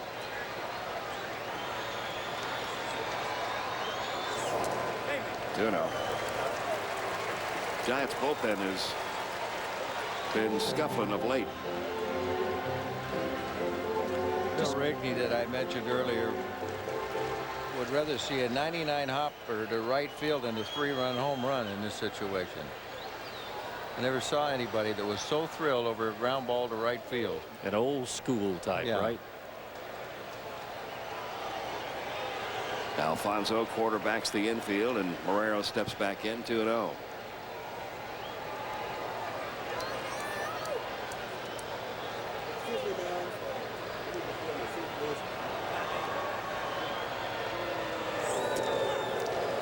Strike in the outside corner. Bob Allison, what kind of hitter was he? Bob was just a big, strong guy. I think he could have been a better hitter, only he wasn't as flexible at the plate. He was so strong, and the best numbers he threw up in the minor leagues was 10 home runs in Chattanooga. But he came to the big leagues, in his first year he had 30 home runs. He was just a very powerful guy. 230, 6'4". And the reason I ask you that is it seemed to me I have a picture in my mind of him opening up slightly and dropping his hands a little to swing. Is that incorrect? Yeah. And that's Marrero. Marrero is a dead inside hitter. Anything middle in, even to a couple of inches off the plate inside, especially if it's straight, you're not going to get it by it. Starts open, opens up a little more, and just beats on inside pitches. Little chopper that Hergis is only going to have one play on. That's as good as a bunt. Gets the runners to second and third. And it'll bring up Eddie Perez with one out. And Bill Rigney would have absolutely loved that. Loved that one, yeah. Let me ask you about a former pitching teammate of yours, Jim Cott. Oh, Jim. Hall of Fame, yes or no? I've always thought he belongs. Yeah, well, I agree with throw that. 2 other names with it. Bert Blyleven and Tommy John. Absolutely, Blyleven. I can't imagine how Blyleven. You know, next year, so those are guys that I think deserve to be there. They may still be on the ballot. The one guy that I really feel bad that I didn't know how good he was. I knew about Oliva was Veda Pinson. Yeah, Veda. I played with Veda my last year, and he got over 2,800 hits, and he was an excellent outfielder. He did everything well, and I think he deserves it too. Now explain to the fans again how this Veterans Committee now has changed. It used to be a panel of people that would vote every year. Now it's the living Hall of Famers that First, they look at a ballot that's put together by the writers. Is that correct? That's right. Last year, I think the last time we voted, they had like, I don't know, 2,600 players on the list, and they pared it down to 26 players, and nobody got in. Every living Hall of Famer and the Ford C. Frick winners, all the Hall of Famers were given a ballot, and I believe you could list up to 10 players. I think that's correct, Ron, yeah. Yeah. And this year there will be another vote, correct? There will be, but just like in the regular Hall of Fame ballot, you had to be named on 75% of the ballot. That's correct. But one of the reasons that they disbanded the old way of doing it is it got to be so political, and they were having everything but fist fights. Well, we've got a bases loaded situation here with one out. They're going to let Jarrett Wright hit. One of the things I'd like to see is that they expanded to the announcers to vote. They see the players more than the writers do usually.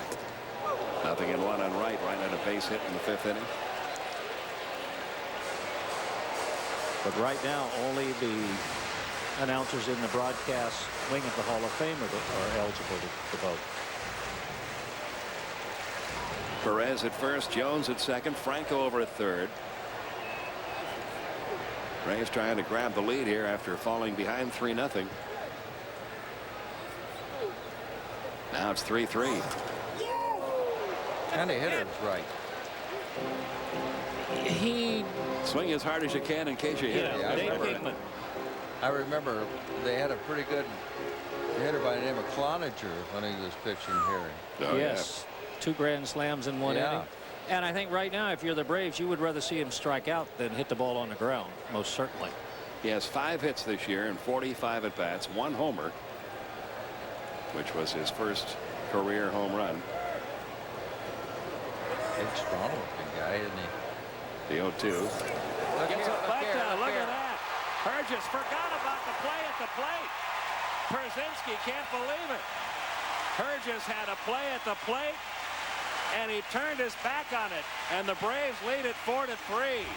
And Philippe Alou is absolutely livid. And so is A.J. Pierzynski. That was not a squeeze play. I'm convinced Jarrett Wright did that on his own. He's telling him right now that he had plenty of time to go to home with that ball. See, you look at the base runner. He's not coming. It's not a squeeze play. What Jarrett Wright said is, I'm going to push the ball to the right side. Right now, Burgess had him by 25 feet. Unbelievable that he wouldn't throw home here. That is just vapor lock. Well, the Braves have taken a 4-3 lead in the least likely way. Alou can't believe it. Pierzynski couldn't believe it. I don't think anybody wearing a Giants uniform could believe that. Wright will get an RBI, his third. And might give a sacrifice. Should. And Rafael Furcal will bat now with runners second and third, 2 outs. My goodness. Just when you think you've seen everything. Huh? Just when you think you have. Isn't that true, though, about this game? Yeah. Well, you know, we've talked about how many times in the past, most of the times in the past, if you were the pitcher, you were taught to wear the game around you, to feel it. So you have your mind already made up what you're going to do. And you know anything back to you if you're the pitcher, the first place you're going to look is home and try to get an out there. So that appeared to be just absolutely losing sight of what was going on around him. Here's a 1-0 pitch to Furcal.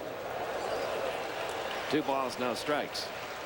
Barry, every time I look at Barry Bonds in Atlanta, in left field, it always seems it's in a situation like this. When he was with Pittsburgh, he was the victim of 2 7-inning series, championship series. Came to the Giants the first year in 1993. They won 103 games. Braves won 104 in the same division. He's always playing games in Atlanta that have disappointing endings for his team, seemingly. Although they did come in here and beat the Braves in a division series one year. 2-1.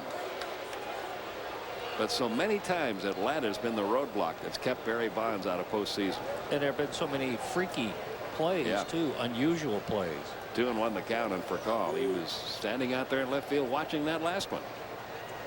That'll be talked about for a long time if the Giants fall short.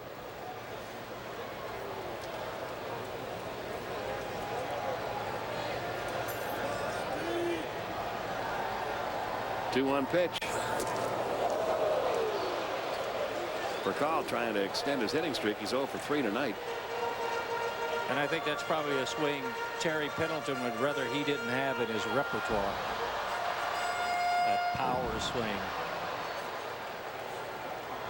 Boy, with the wheels he's got, all he's got to do is get the bat on the ball, doesn't he? You pat your glove twice. He's beat it out. I might have hit 260 if I had his legs. How many infield singles you get? 3 or 4? Not many, Don. Here's the 2-2. 3-2. He's trying to stay on his hands, too. He's still thinking about that play.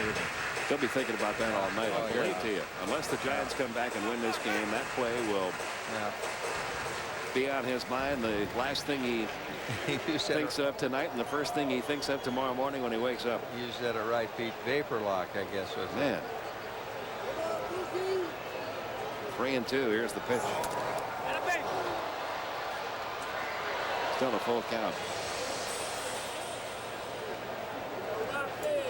I can see you and I were talking earlier about how competitive Pierzynski is. Yeah. You could see that on that. Oh, yeah. He was very unhappy. Yeah. He came to win, that guy.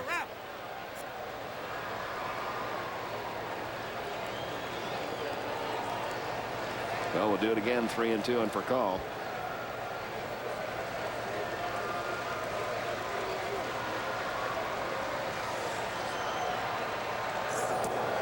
He walked him.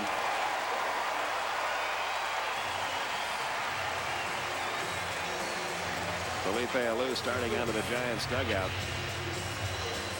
There's going to be a double switch, and I think if I were Matt Hergis, I might just leave him out as quickly as I could when Felipe arrives out there. Going to be a double switch made as the pitching change. The second of the inning will take place. Dustin Moore is coming into the game. He's going out to right field. Looks like Michael Tucker is going to move to center. And Marquise Grissom is coming out. And while all this is going on, we'll check in with Mark Fine back in our studios. Mark. All right, thanks, Pete. We'll let you get things sorted out there at Turner Field. And as the offense gets going for the Braves, let's check in on the team that is offense personified this season. St. Louis, 3 guys with 30 home runs this year. Could they get to 40 each? Maybe. Jim Edmonds doing his best. Second of the game against Pittsburgh off Ryan Vogel's song. He now has 35 on the season. They lead it 8-5. Back to more baseball after a quick timeout.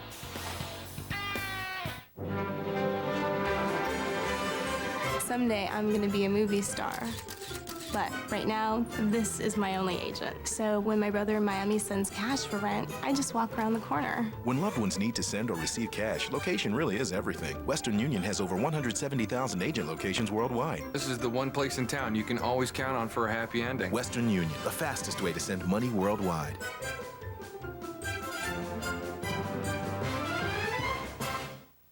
A cool head. Is there paper? And a new copier. $2,500. Dinosaur. Dedication. And a coffee maker. $69. A sense of humor.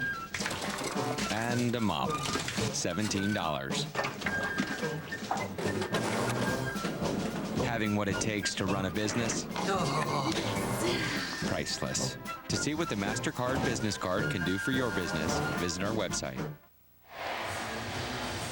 Braves up 4-3 in what's been a remarkable 6th inning.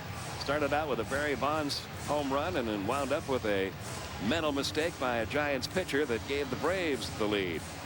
Dustin Moore in right field. Michael Tucker has moved to center.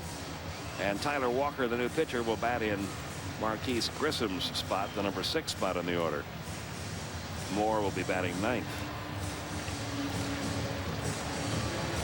Walker's 43rd game. Former New York Met.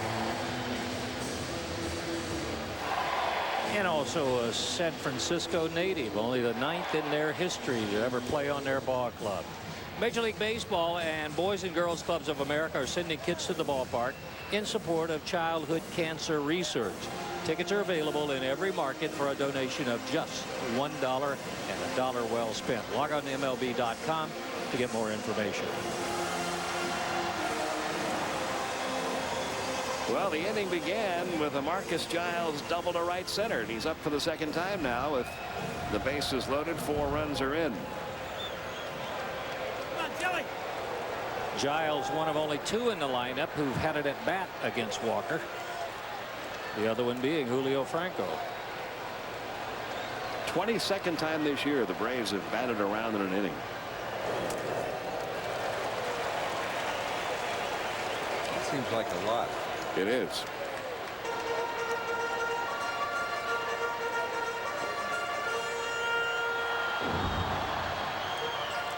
And the Braves have won all but one of those games. Saw the runners. Jones at third, Perez at second, for Call at first. 2 men out.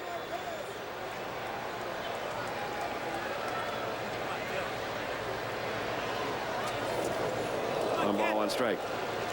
One of the things that the fans really seem to like about this team this year, and it's very true, is that unlike some of the past Braves teams, where most of the firepower came in the middle of the order, 3, 4, and 5, you can get a big inning going anywhere in this batting order this year. Is there more running on this team this year than in past? A little bit lately. But a lot of RBIs from the 7 and 8 spots. The leadoff hitter, left field for Calls, had a bunch of them lately. A 4-run inning highlighted by a Chipper Jones home run and a huge mental mistake by a Giants pitcher. Give the Braves the lead.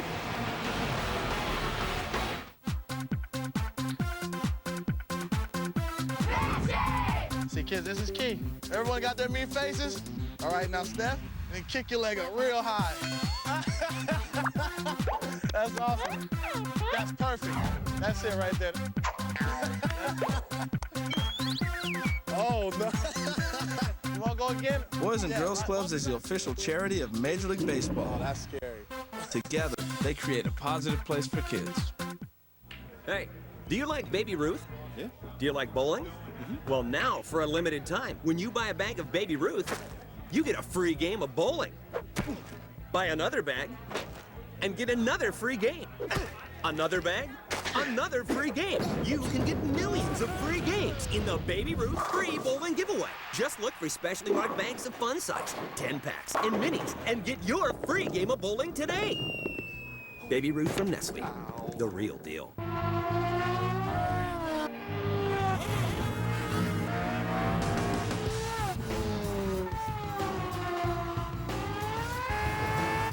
Inside every race is a lesson.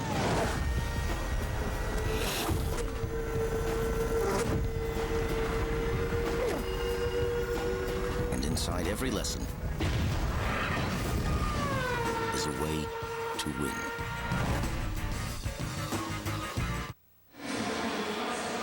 Earlier tonight, we showed you the story of a Little League baseball team that learned there's more to the game than winning and losing. In part 2 of Braves TBS Baseball Kids, the Habersham Mudcats tell us about their very special coach, Wally Owens. At the starting of the year, I didn't know that I was sick with some heart problems. About the middle of the year, I've been in the hospital. We didn't get to see him through our last game. He had heart surgery. They gave me a signed baseball while I was in the hospital. While we were playing games and he wasn't there, we pretended that he was there. We just tried to make the best out of it, you know, and kept Wally in our prayers. We thought in our hearts that Coach Wally would always be beside us, and we never gave up. And we never surrendered. We love you, Coach Wally! Here we go, 7th inning, 4-3. Great story. With Michael Tucker leading off against Jared Wright, who now has a lead to work with. 1 ball, 1 strike. Tucker and then Cruz and then Moore, who came in as part of the double switch.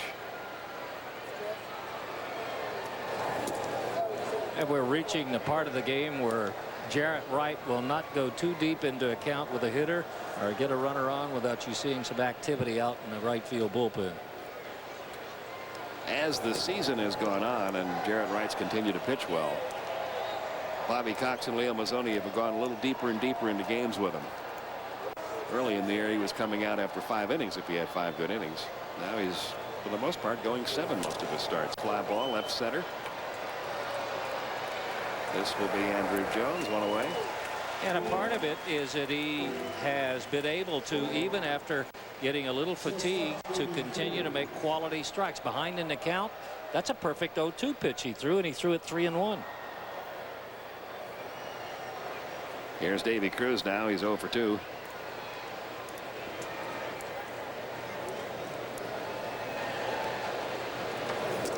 Had something happen between innings, too. Interesting. Barry Bonds often being criticized for being a very selfish player. Look who the first guy was over to talk to Matt Herges after that boo-boo in the bottom half of the 6th inning that cost what could be the winning run. He was the first guy over to him when the Giants came off the field. Very quietly, and Herges just kept nodding, and very concerned look on both their faces. What do you say to a player in a situation like that? I guess probably what he said was, you know, everybody's been in that situation one time in their career. Just don't do it again, right, Don? Yeah, too much on the line for that to happen. It happens to everybody sometime. He must feel horrible. He must feel just awful right now, sitting in that dugout, knowing he could have prevented this 4-3 lead. Chipper Jones across to Franco for out number 2. And here it was again. Jarrett Wright with 2 strikes. I'm convinced bunting on his own because Franco wasn't coming. Herges has it now with plenty of time and didn't even glance for the plate.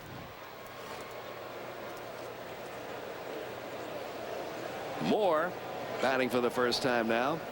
281 with 7 homers, 22 RBIs. Came over from the Twins, and he was really one of the reasons I think the Twins had won their division championship the last couple of years. He did a great job filling in different positions. He played all the outfield positions, and particularly in right field did a great job. One of the things the Minnesota Twins have done a remarkable job at, and they've done a remarkable job at this for a long time, is developing talent through a very strong farm system. That's right. That's been a very strong part of the Twins organization for years.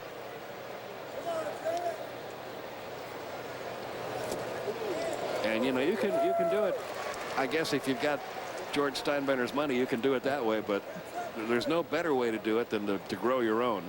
And even the nucleus of this Braves ball club is homegrown. No, that's true. The Twins, what, 50-some million, I guess, would probably be their top payroll.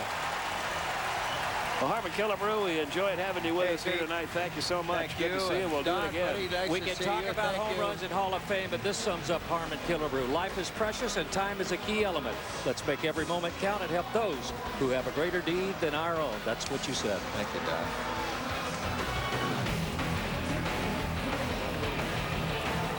Only 3 races left to the cut. And TNT's got it. After Richmond, the field is cut for the Nextel Cup. TNT NASCAR 2004. NASCAR is drama. The race to the chase continues August 28th at 7 on TNT. Introducing Summer Takeoff.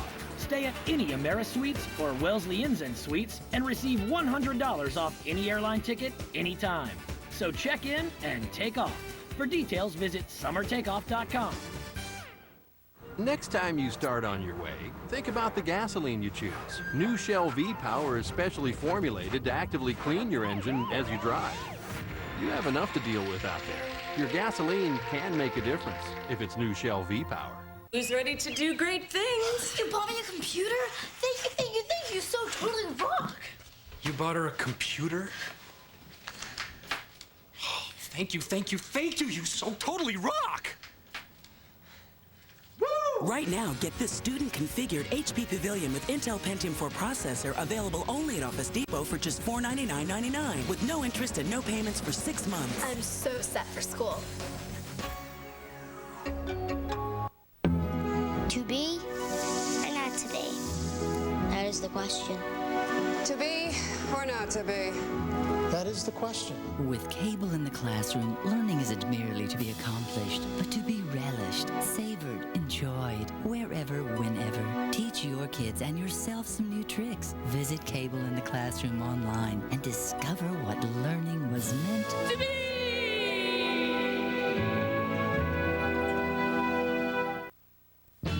There are many good reasons to use Busby's heating and air conditioning. Here's Rick Busby. At Busby's, we've been serving the CSRA for over half a century. That means we'll be here when you need us. Our employees are skilled professionals, and we operate a drug-free workplace certified by the state of Georgia. Busby's, your indoor comfort specialist, serving the CSRA since 1945. We feature top-quality trained heating and cooling systems. Give Busby's a buzz and we'll be there.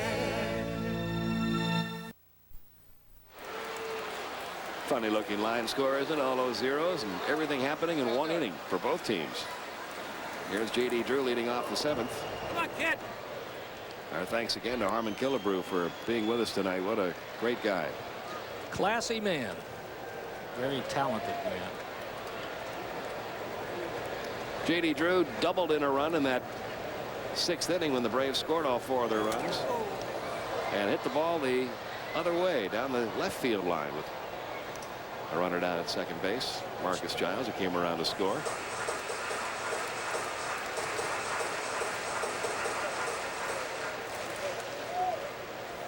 Brother Tim telling Terry Pendleton, I taught him everything he knows about hitting. Into right center field. Tucker there for the catch. And that'll bring up Chipper Jones. Speaking of teaching guys about hitting, Charlie Manuel, who was assistant GM up in Philadelphia, managed and hit a ton of home runs in Japan. Just to show you Harmon Killebrew had a sense of humor, Charlie Manuel said, Harmon told me, don't chew gum at the plate. It makes your eyeballs bounce up and down. Wonder what he thought of sunflower seeds. Chipper Jones has walked, singled, homered, now has 72 RBIs, now has 12 hits in his last 29 at bats. Batting average up to 255. That may not sound like much, but it certainly sounds a lot better than the 210, 215 that Chipper was hitting a month and a half, 2 months ago. He had 34 RBIs at the All-Star break. He's had 38 RBIs since the All-Star break. And now has a shot at getting to 100 again.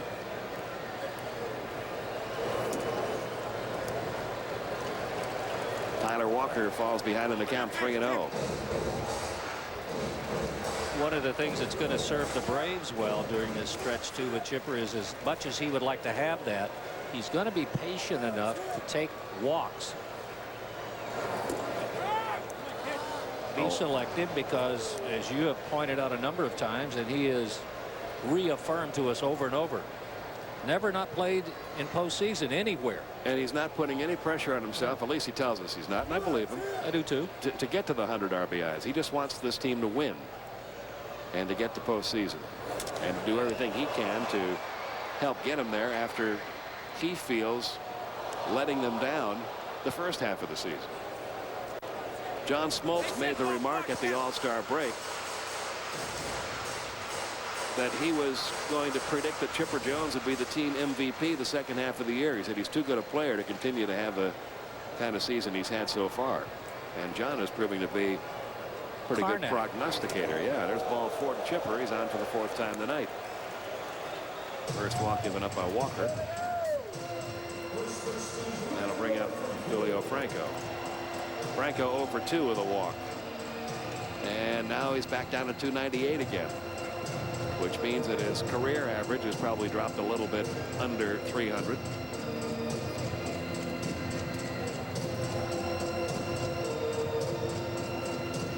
He's grounded out to short. That was a 1-6-3 double play that he hit into in the 4th inning, and then walked and scored in the 6th. He's the guy that scored on that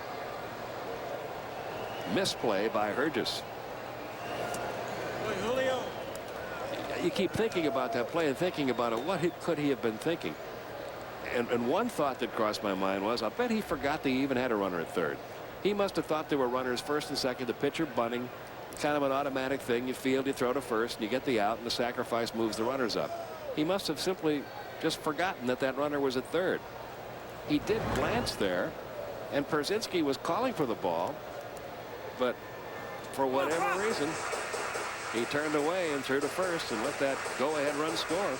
And if I can throw just a very weak defense for him out there, if he's thinking it is a squeeze play on a ball pushed that far to the right, your first thought is if it's a squeeze play, you're not going to get him anyway. Because the runner would have broken. But when you look, you have time to wait to measure whether or not, and your catcher is the guy calling the signals on all of those.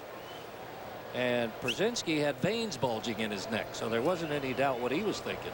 1 ball, 1 strike on Franco. You could see Chipper Jones extending that lead at first on our leadoff line out to the green zone, which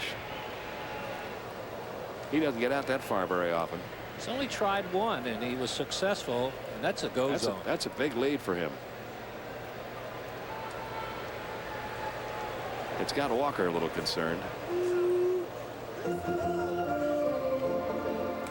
That move back to the infield's got the hamstring well. Maybe he's feeling a little frisky.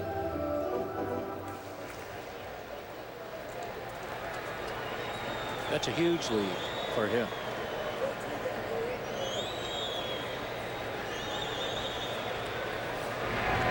And Walker throws over. We're not the only ones noticing it. Yep. I guarantee you over in their dugout, they're aware that it's larger, and I'm convinced Pierzynski is watching it too. That's the kind of thing when teams start a new series and you haven't seen a team in a while, like is the case with the Giants tonight. Braves haven't seen the Giants since back in May or early June. They will have a team meeting and they'll sit down and they'll go over the personnel in the Giants ball club, and they'll pass along what the advanced scouts and what their own scouting reports tell you. And it'll include things like if Walker's on the mound, you can take a little bit of an extra lead. He's a little bit slow getting over to first base, so extend your lead a little bit at first. That's the kind of thing they pass along at those meetings, and it's up to you to remember them. Coaches will help you.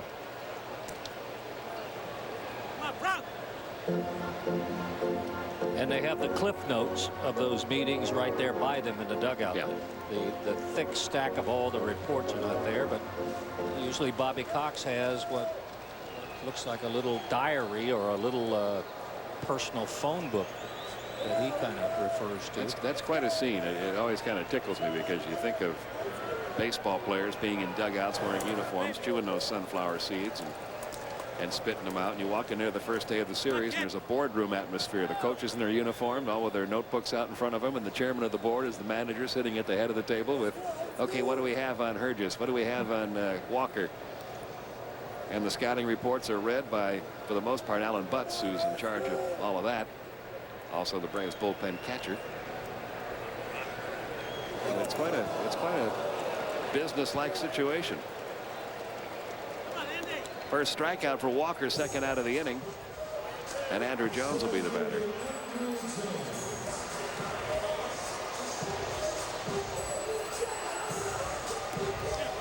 A little more sophisticated than fastballs in, breaking balls away. Take a little off, put a little on, high and tight, low and away. My favorite line ever, though, on a scouting report, I swear, postseason, first line of the meeting, first hitter, opening line. This guy can be knocked down. Can't they all? Yeah, well, what do you do next then? Where do we go from there? Andrew 1 for 3. Runner at first with 2 outs now. Bounces 1 to third. Alfonso across the diamond. And that's all for Atlanta in the 7th.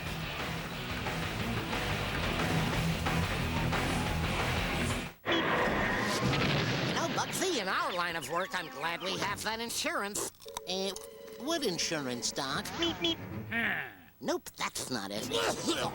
The one that pays you cash if you get hurt and can't work. And Dad's, it's right on the tip of my bill. Flapjack. Aflac. Ask about it at work. Titink, I knew the name all along. I've always been crazy about cars. And my daddy worked on cars, trucks, or anything with a motor in a little garage right out in our backyard. When I got old enough, I did the same thing. Just kind of like a family tradition. Kind of like using Napa Auto Parts to do the job right. Because Napa's where you'll always find the best parts and the people who know the most about them. That's been true for over 75 years. I do have one little idea for them, though. What do y'all think? Oh, he's so busted. See you guys later.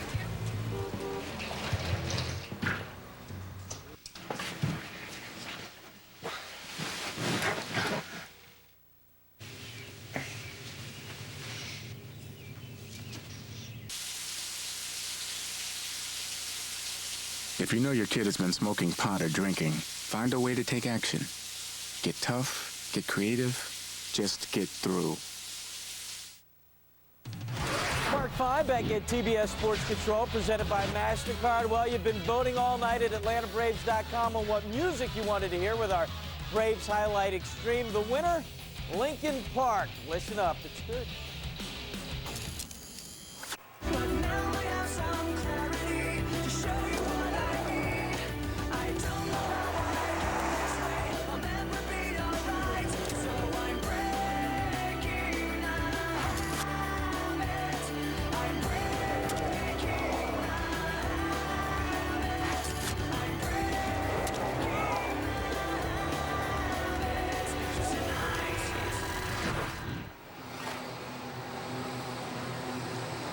Three Atlanta as we go to the 8th inning. Chris Rietzma taking over for Jared Wright, who pitched another good ball game. 7 innings, 6 hits, 3 runs. He walked 1. He struck out 4. Now the bullpen will try to save it for him. Rietzma, busiest Braves pitcher, his 68th game. Got some good news yesterday. He found out he's going to join teammate Johnny Estrada on that all-star team going to Japan. Good. I didn't hear that. That's a great trip. They take it at the end of October, early November. Go over there and play all the Japanese teams or all-star teams over there, and they play in a variety of stadiums. They treat them like kings over there. 1 ball, 2 strikes. They're great fans in Japan. Ball game there is an event, and they are very knowledgeable fans. Yes, they are. Here's the 1-2 on the way. Look out. 2 balls, 2 strikes. Rietzma 6-3 with 1 save and a .353 earned run average. He's had a lot of innings lately where he's gotten the first 2 outs very quickly and then had a little bit of trouble getting that 3rd one. See how it goes for him in this inning. Fly ball right field. Long run for J.D. Drew. He's there. He's got it. 1 down. And now J.T. Snow, who's 2 out of 3 and having the best offensive year of his career. And he has not had many 2-hit games against the Braves in his career. A 181 lifetime average against Atlanta and 171 at bats coming into tonight.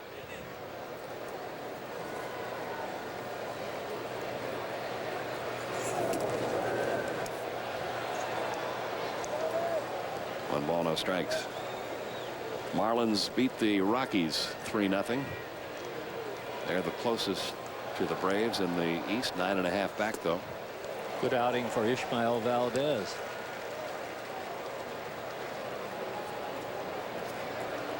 Combined with a couple of other pitchers, well, actually 3 others, to pitch a 4-hitter. Houston beat the Cubs today. So the Giants really want to win this game because they were a game behind the Cubs in the wild card race coming in. Well, I think you always like to win the first game of a series. That just kind of puts you in a good mood for the rest of it. But for the Giants, a win now would put them in an especially good mood because they got Jason Schmidt on the mound tomorrow. Their ace, fly ball center field. Andrew Jones cruising over for out number 2. College football season is here, and it returns to TBS this fall. It all kicks off on September the 11th as the Houston Cougars take on Joe Simpson's number 2 ranked Oklahoma Sooners. That's the Big 12 Pac-10 college football all this fall on TBS. Joe will be unbearable that day. Yes, he will be. He'll be singing that Boomer Sooner song from the moment he wakes in the morning to until he finds out the result of that game. He just last year learned the lyrics, so he's kind of proud of it. 1 ball, no strikes on Edgardo Alfonso. A single, a fly to center, and a force play. 1 ball, 1 strike. The voice you heard, was that of Skip Carey? Over on the radio side.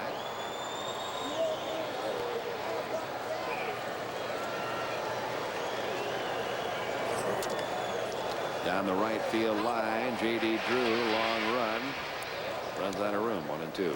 We talked earlier about the defense and how the Giants play it pretty much straight up. Braves against Alfonso shade him way to right. That's why J.D. Drew almost had an easy time of that. You got left-hander, or you got left fielder Eli Marrero 115 feet off the left field line. And that will change pitcher to pitcher. There's the Secretary of the Defense, Pat Corrales.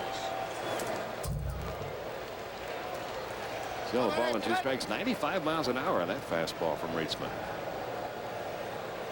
He has 3 quality pitches. The one that he doesn't use as much in this 1-inning role is his curveball. He has a dandy curveball.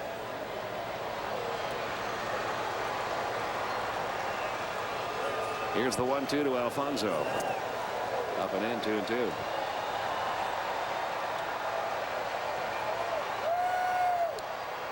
There's the man you would love to see leading off the 9th instead of hitting with a man aboard here in the 8th.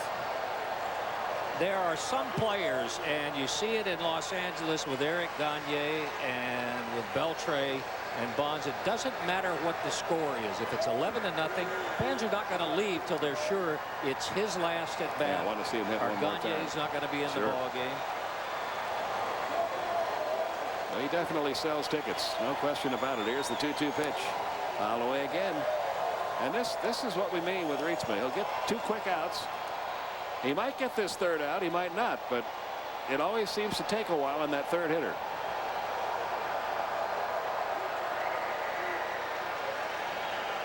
Here's the 2-2 now to Alfonso. And he gets a base hit to right. And Barry Bonds will bat. And here's what our dugout in Atlanta sounded like when Bonds was hitting in the 6th. I go up and in right here, though. I'll tell you that now. You got to come in. Can't leave that thing out over the plate. Ball's gone. That's why you don't pitch to him right there. That seems to be the consensus about this guy. Rietzman coming out of the game after giving up that 2-out single to Edgardo Alfonso. And you'll hear some noise from this place when a confrontation. Well, no, it's going to be the left-hander, Tom Martin. I thought we were going to see John Smoltz coming out of the pen, but not yet. It's going to be Martin, the lefty, facing Bonds.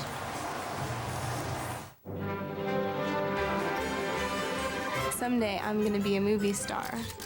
But right now, this is my only agent. So when my brother in Miami sends cash for rent, I just walk around the corner. When loved ones need to send or receive cash, location really is everything. Western Union has over 170,000 agent locations worldwide. This is the one place in town you can always count on for a happy ending. Western Union, the fastest way to send money worldwide.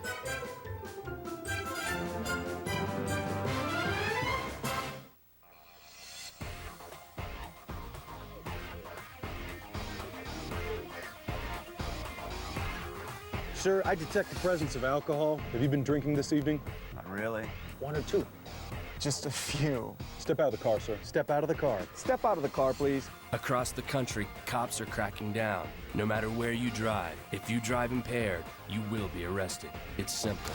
You drink, you drive, you lose.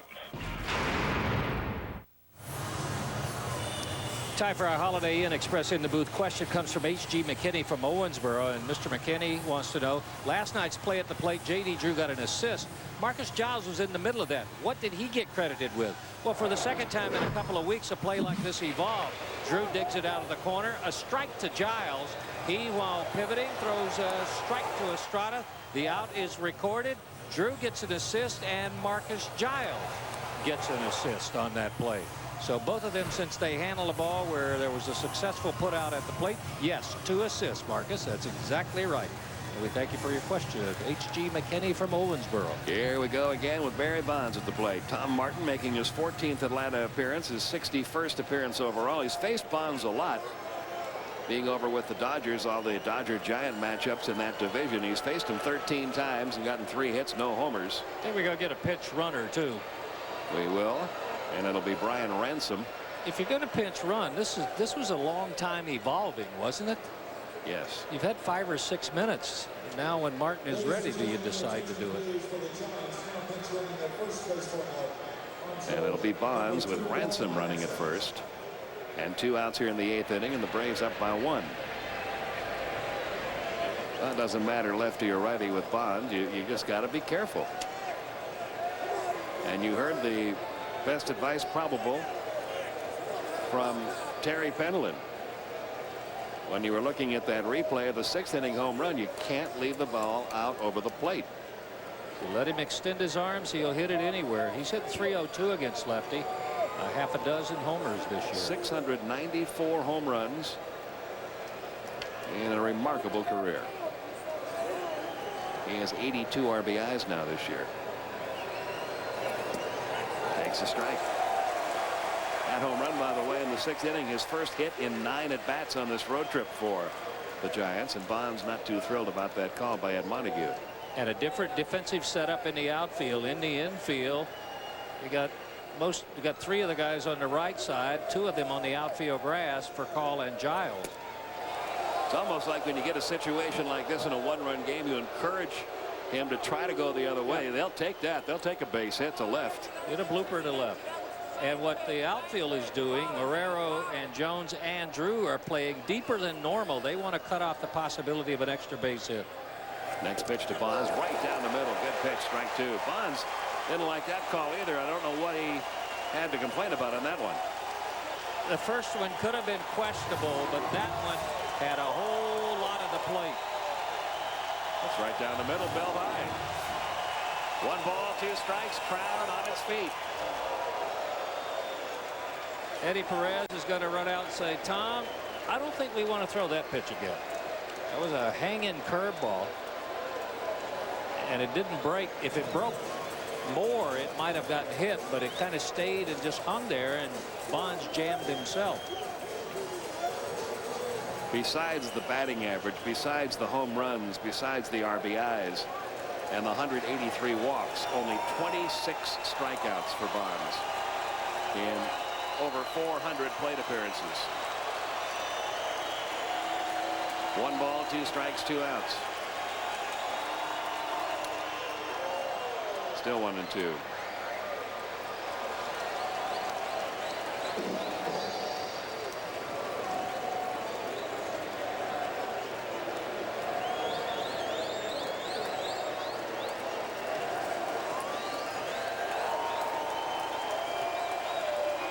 Once again, Martin's 1-2 pitch to Bonds.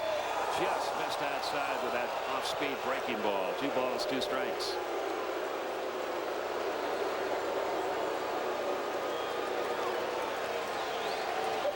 Every Giants fan saying good call. Every Braves fan wants to help Ed Montague. Here comes the 2-2. Strike 3 call, and Bonds knew it. He must have been looking for something away, and Martin came on the inside corner.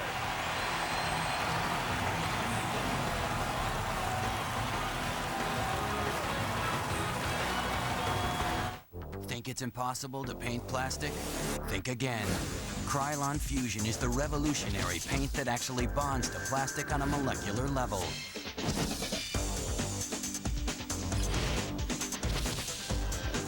Without any sanding or priming, its unique formula provides a smooth, professional finish that won't flake off. Krylon Fusion, the no-prep super bond paint for plastic. Hey, what you doing there? Text messaging? Yeah, I just got this Kyocera phone, so it's really easy. Text messaging is so dead. The new thing? Vacuum messaging. Check it.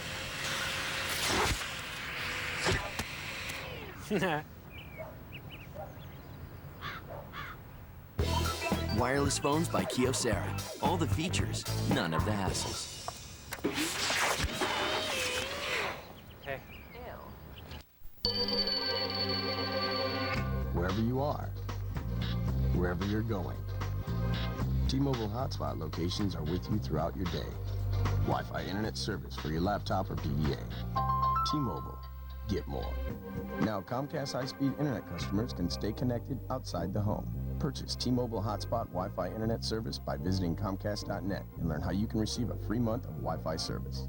Log in to Comcast.net/hotspot for details.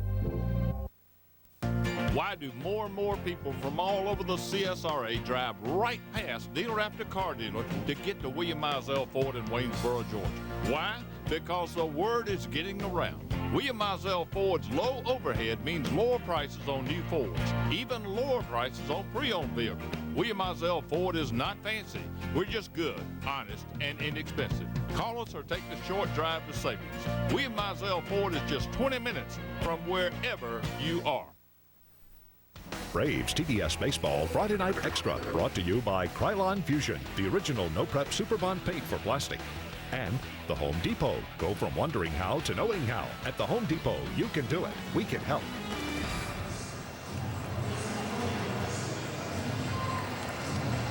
It'll be Eli Marrero, Eddie Perez, and then the pitcher's spot due up for Atlanta here in the bottom half of the 8th inning. We were looking in the Braves dugout between the top of the 8th and the bottom half of the 8th, and Tom Martin absolutely ecstatic, even though that's the 5th time he has struck out Barry Bonds in 14 career appearances. There's Cody Ransom staying in the game at third, and we're not exactly sure what was being talked about down there, but by some of the responses it almost looks down like, and we'll take a look at the pitch sequence in a moment, but it almost looks like Tom Martin tried something he never tried before. No, I don't think he tried to do it. I think the ball slipped out of his hand. Do you? He was trying to go out away from him again, and the ball just tumbled out of his hands. It's a pitch he doesn't own, but Leo Mazzoni wants him to work on it tomorrow.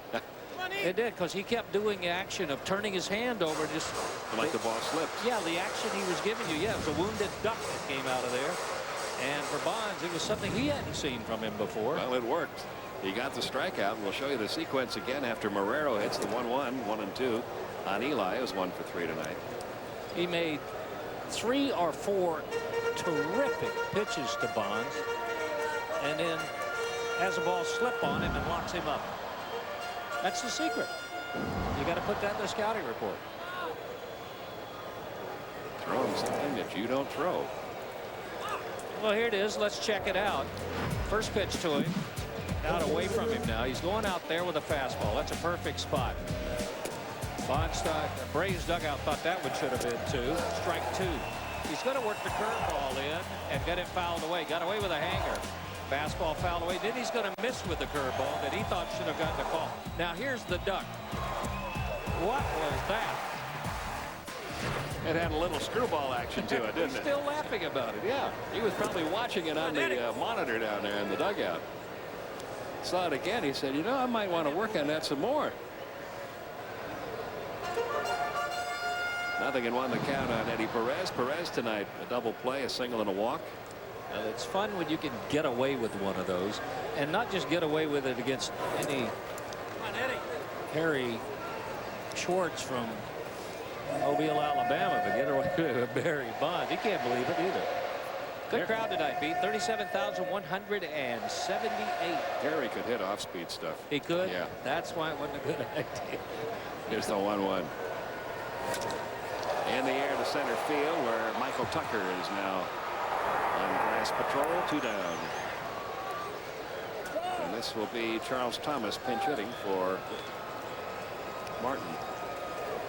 Ladies and gentlemen, your attention please. For the Braves. Now pitch hitting for Martin, number 26, Charles Thomas.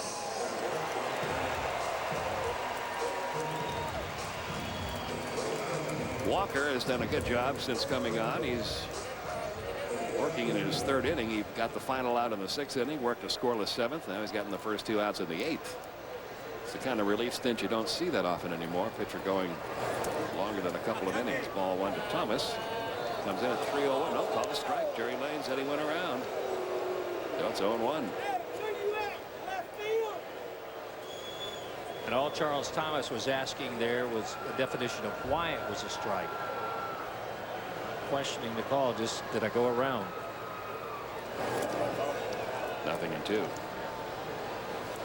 It looks like a hard splitter, doesn't it? Like the one that Roger Craig used to teach all the Giant pitchers. Not used as an off-speed pitch. It's either that or a very tight spin on his slider. Looks more like a splitter. The 0-2 on the way. Missed 1 ball, 2 strikes. Due up in the 9th inning for San Francisco, A.J. Pierzynski, the pitcher's spot, and then Michael Tucker. It'll no doubt be John Smoltz coming on to try to record the final 3 outs. Pretty talked about a lot of reasons for the Braves getting better after May. One of them has been the guys coming off the bench. They're hitting better than .270 for the year. That's good for a whole collection of pinch hitters. Anything above 250 is excellent for pinch hit average for a team. And there's another pinch hit dropping in off the bat of Charles Thomas. That's the first hit off of Walker, and it'll get the Braves back around to the top of the order. And Rafael Furcal is 0 for 3 with a walk. All the guys behind him have extended their hitting streaks. Giles is now hitting 6 straight. Drew is now hit in 6 straight. Chipper's now hit in 7 straight. And Furcal 0 for 3 as he tries to hit the 10th straight game.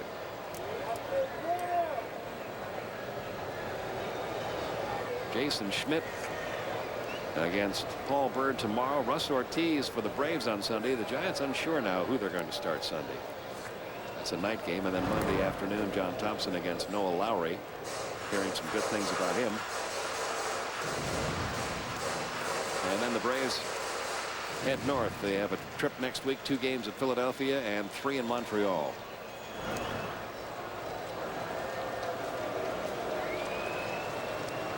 Braves have used 6 starters. The Giants have used 7. And that Noah Lowry you're talking about off to a 3-0 start. Supposed to have an outstanding changeup. Runner going. The pitch is low. The throw is late. Thomas with his 2nd stolen base. See, the Braves must have had a report on Walker that he's a little bit deliberate to the plate because they've been taking big leads and now they're running on him.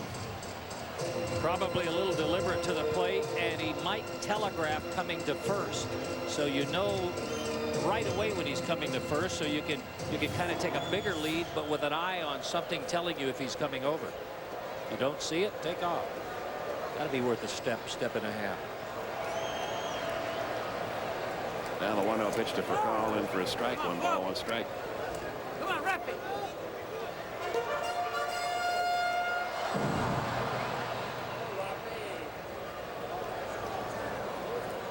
Boy, one more run would seem huge with Smoltz coming out of the pen. Baby. It's 2-1. Dodgers about to lose a game to the Mets. It's 9-1 New York. They're in the 9th inning, which means if the Braves can hold on and win this one, they will move ahead of Los Angeles and have the 2nd best record in the National League next to St. Louis. That means home field advantage in the playoffs if you finish there, at least in the first round. 3-1.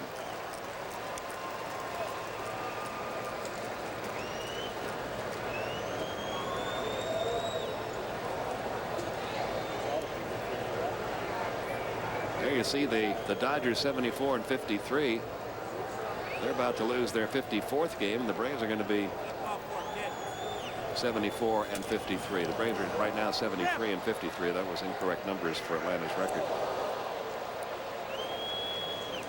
So the Braves will move a half game ahead of the Dodgers. And the count 3-2 on Rafael Furcal. And what it could mean if they finish 2nd and the wild card happens to be Chicago is that the Braves would take the wild. They would play the wild card team, sure, in the first round and get the extra game at home. Would that be strange? Ball 4 to Furcal. I don't mean the wild card team facing Atlanta and getting the extra game at home, but the Braves finished the season in Chicago against the Cubs. They would play the Cubs in a 3-game series to finish the regular season, and if it winds up being the Braves and the Cubs in the playoffs, they would pick up again with the Cubs 2 or 3 days later. Might just get an apartment there. You could have 8 straight games against the Cubs. Long way to go, though, before we get to that point. First and second with Marcus Giles coming to the plate. Dave Righetti out to the mound.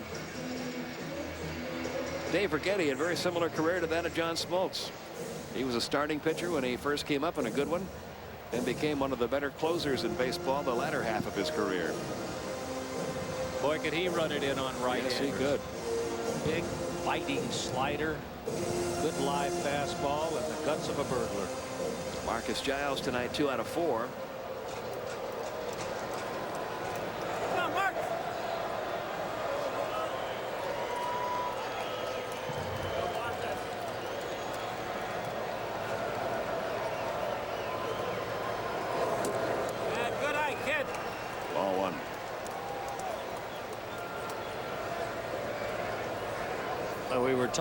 We've been talking a lot about Barry Bonds and his chase of Hank Aaron and his home run total. This is a anniversary night of sorts for our Braves family. Willie Mays hit his 400th career homer 36 years ago tonight.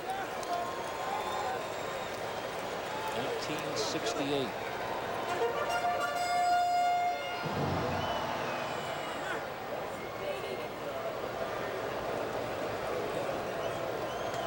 Walker's digging himself a hole where he's going to have to come in with a strike. Giles, a good cripple shooter. 2-0. There's a strike, 2-1.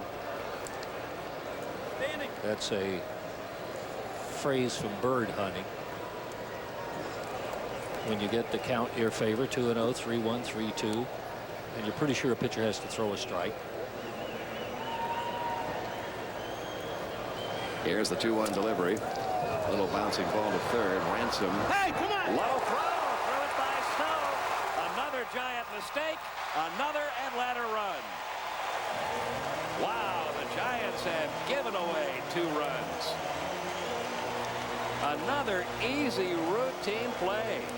And Cody Ransom just got to lollipop that ball over to first. One hop it right past the first baseman, J.T. Snow. It's 5-3. He may get punished trying to get style points here. He keeps it, throws it on the run instead of planning and throwing. See where Giles is? Giles was 5 steps from the bag. If he sets, throws, inning over. He didn't. Flipped it on the run. Those are good hands there, but even J.T. Snow couldn't hang on to that one.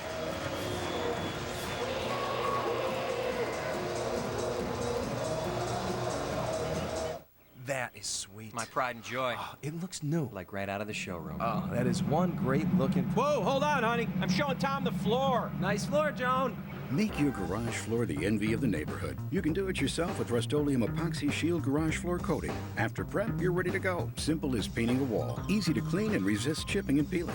This all-inclusive kit is available at home centers, hardware stores, and automotive retailers near you. And now, transform your unfinished basement with Epoxy Shield Basement Floor Coating. Who's ready to do great things? You bought me a computer? Thank you so totally rock. You bought her a computer? Oh, thank you. You so totally rock. Right now, get this student-configured HP Pavilion with Intel Pentium 4 processor available only at Office Depot for just $499.99 with no interest and no payments for 6 months. I'm so set for school.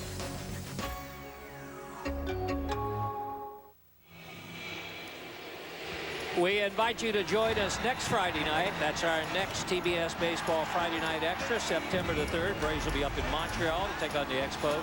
7 o'clock Eastern, we'll have tips and tricks. And TBS Baseball kids, Charles Thomas will be wearing a mic for us, catcher cam, and much, much more. And the gentleman you're looking at there will be joining us on Friday Night Extra. That special guest analyst, Brooks Robinson. It's the Braves and the Expos 1 week from tonight on our next Friday Night Extra.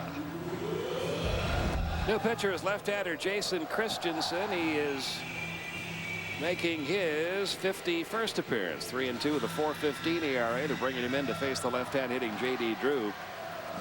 Well, how well do you think Felipe Alou will sleep tonight if this game ends like this? A mental mistake by his pitcher back in the 6th inning to give the Braves a 1-run lead. And then an error by a rookie third baseman here in the 8th inning to give him a little insurance. They have virtually handed this game to Atlanta. And both of those are, in tennis, would be called unforced errors. Yep. There's no excuse for her just not knowing what was going on. And Ransom had all day long to throw out Giles. J.D. Drew is 1 for 4 in an RBI double facing Christensen. In a position now to break this one wide open. A base hit would mean a couple of runs. We saw Brzezinski look for a call back to the bag at third. Rafael had raced about at least a good third of the way home, maybe even more than that. Left-hander, when he's taking a stretch, his back is to the runner at third. You can go as far as the third baseman is away from the bag. Here's the 0-1. Look out. That's 2 times this week I have successfully avoided a baseball in the booth. I got a streak going right between us. Yeah, perfectly. 0-2. Where's Killebrew when we need him? Yeah, Killebrew should have been here with the glove. Stop those line drives. We'll have 0-2. Brooks Robinson next week. He'll catch him. That's why we're getting Brooks up here. 0-2 on J.D. Drew.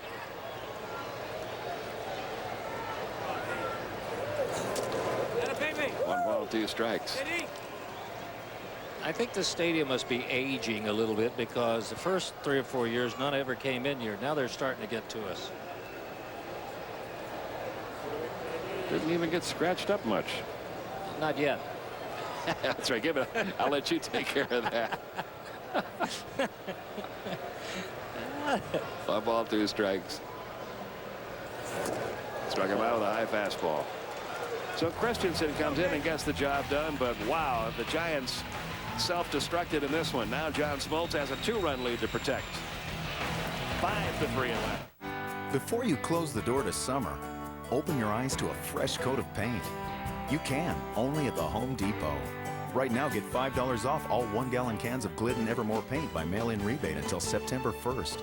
With the largest paint color palette in America, the best supplies to get the job done right, and guaranteed low prices, it's no wonder more people shop the Home Depot for their paint projects. Let us help you start and finish your last project of summer. The Home Depot.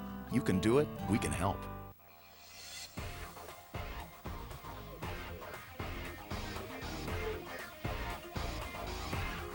Sir, I detect the presence of alcohol. Have you been drinking this evening? Not really. 1 or 2? Just a few. Step out of the car, sir. Step out of the car. Step out of the car, please. Across the country, cops are cracking down. No matter where you drive, if you drive impaired, you will be arrested. It's simple. You drink, you drive, you lose. That is sweet. My pride and joy. Oh, it looks new. Like right out of the showroom. Oh, that is one great looking. Whoa, hold on, honey. I'm showing Tom the floor. Nice floor, Joan. Make your garage floor the envy of the neighborhood. You can do it yourself with Rust-Oleum Epoxy Shield Garage Floor Coating. After prep, you're ready to go. Simple as painting a wall. Easy to clean and resists chipping and peeling. This all-inclusive kit is available at home centers, hardware stores, and automotive retailers near you. And now, transform your unfinished basement with Epoxy Shield Basement Floor Coating.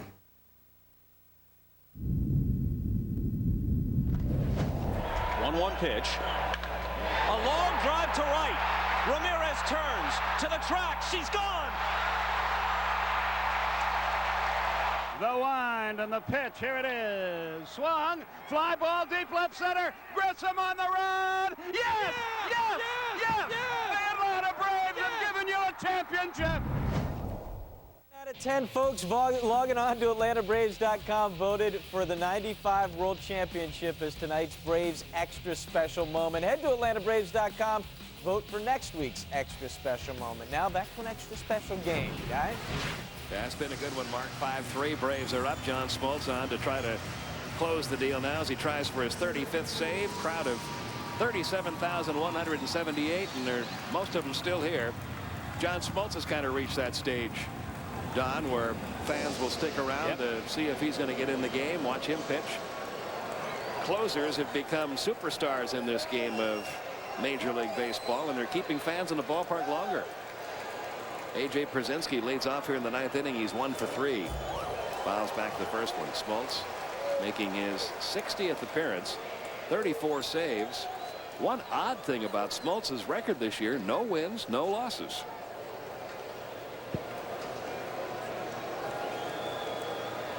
The 0-1. 0-2. Pretty good indication of a couple of things. One, that he hasn't been used in many tie games or in many games where he's behind and the team comes back, and that he hasn't blown many saves.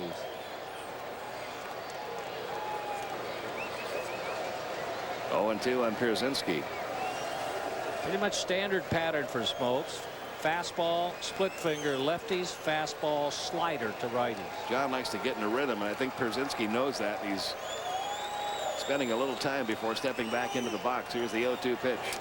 Bouncing ball. Marcus Giles backhands it on the first. High throw, but Franco handles it.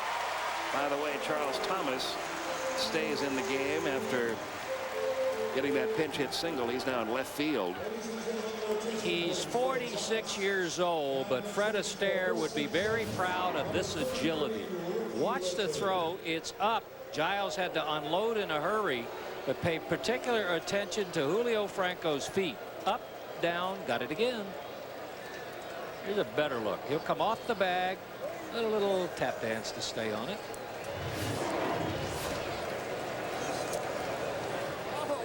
So there's one away.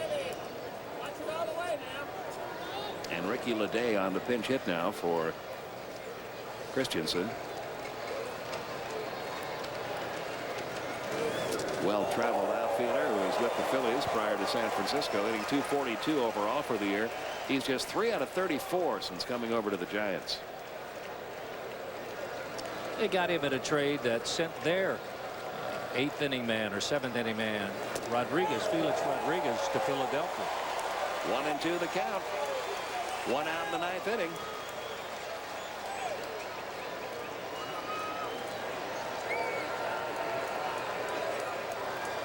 Here's the 1-2. Strike him out. 2 outs in the 9th. And Michael Tucker, who's 0 for his last 21. He's the last hope for the Giants. John's thrown those left-handers some nasty splitters. That's been the best of the bunch. In the 90s, starting out at knee-high and diving to the plate. Everybody on their feet here at Turner Field. As Smoltz squares off with Tucker. 5-3 Atlanta, 2 outs in the 9th. Strike one. Tucker 0 for 6 lifetime against Smoltz. And really battling it right now. 21 straight at bats without a hit.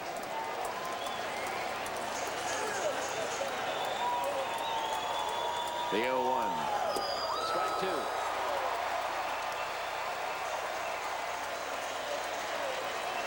Now you'll hear some noise. Smoltz hasn't thrown a single fastball. It's been all splitters. And with the success, I wouldn't be surprised to see the sign for another one. Third base side, Chipper Jones over near the Giants dugout. Does not have enough room for this one. Wasn't a splitter. It was a fastball.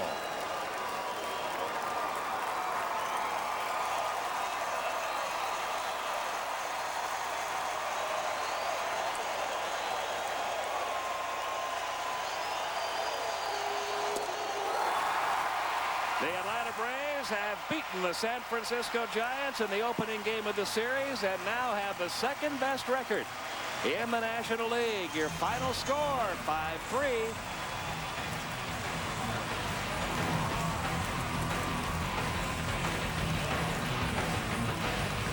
Today, you're a super painter with the amazing Wagner Wide Shot Power Painter. Fast and neat. It lets you paint up to 12 inches wide in one pass. Now, buy a Wagner Wide Shot Extra at the Home Depot and receive a $25 Home Depot gift card by mail.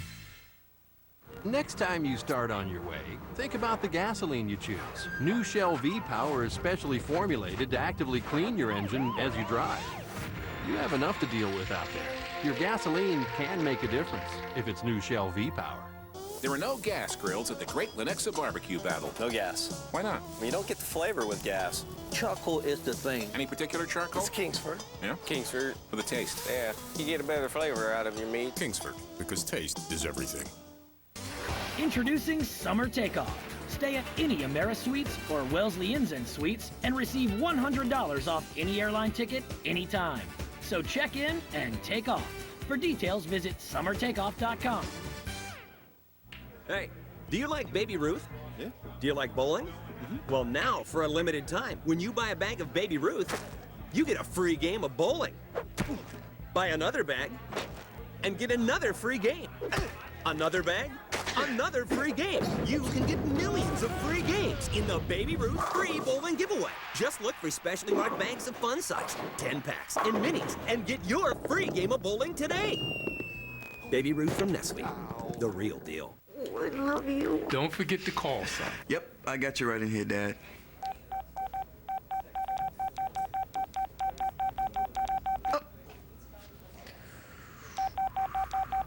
Sign up for the Family Share Plan, and now the whole family can make unlimited in-calls to each other and any other Verizon Wireless customer anytime without using any planned minutes from our national in-coverage area. Plus, buy one LG 3200 for $29.99 and get one free. Oh, I need to call her back. Are you all in? Verizon Wireless. We never stop working for you. Braves TBS Baseball Friday Night Extra, brought to you by Miller High Life. To live simply, proudly, boldly, manly, this is the High Life. Office Depot, what you need to know. Wagner, be a super painter with a full line of Wagner power painting tools. Paint fast, paint smart. And Aflac, ask about it at work.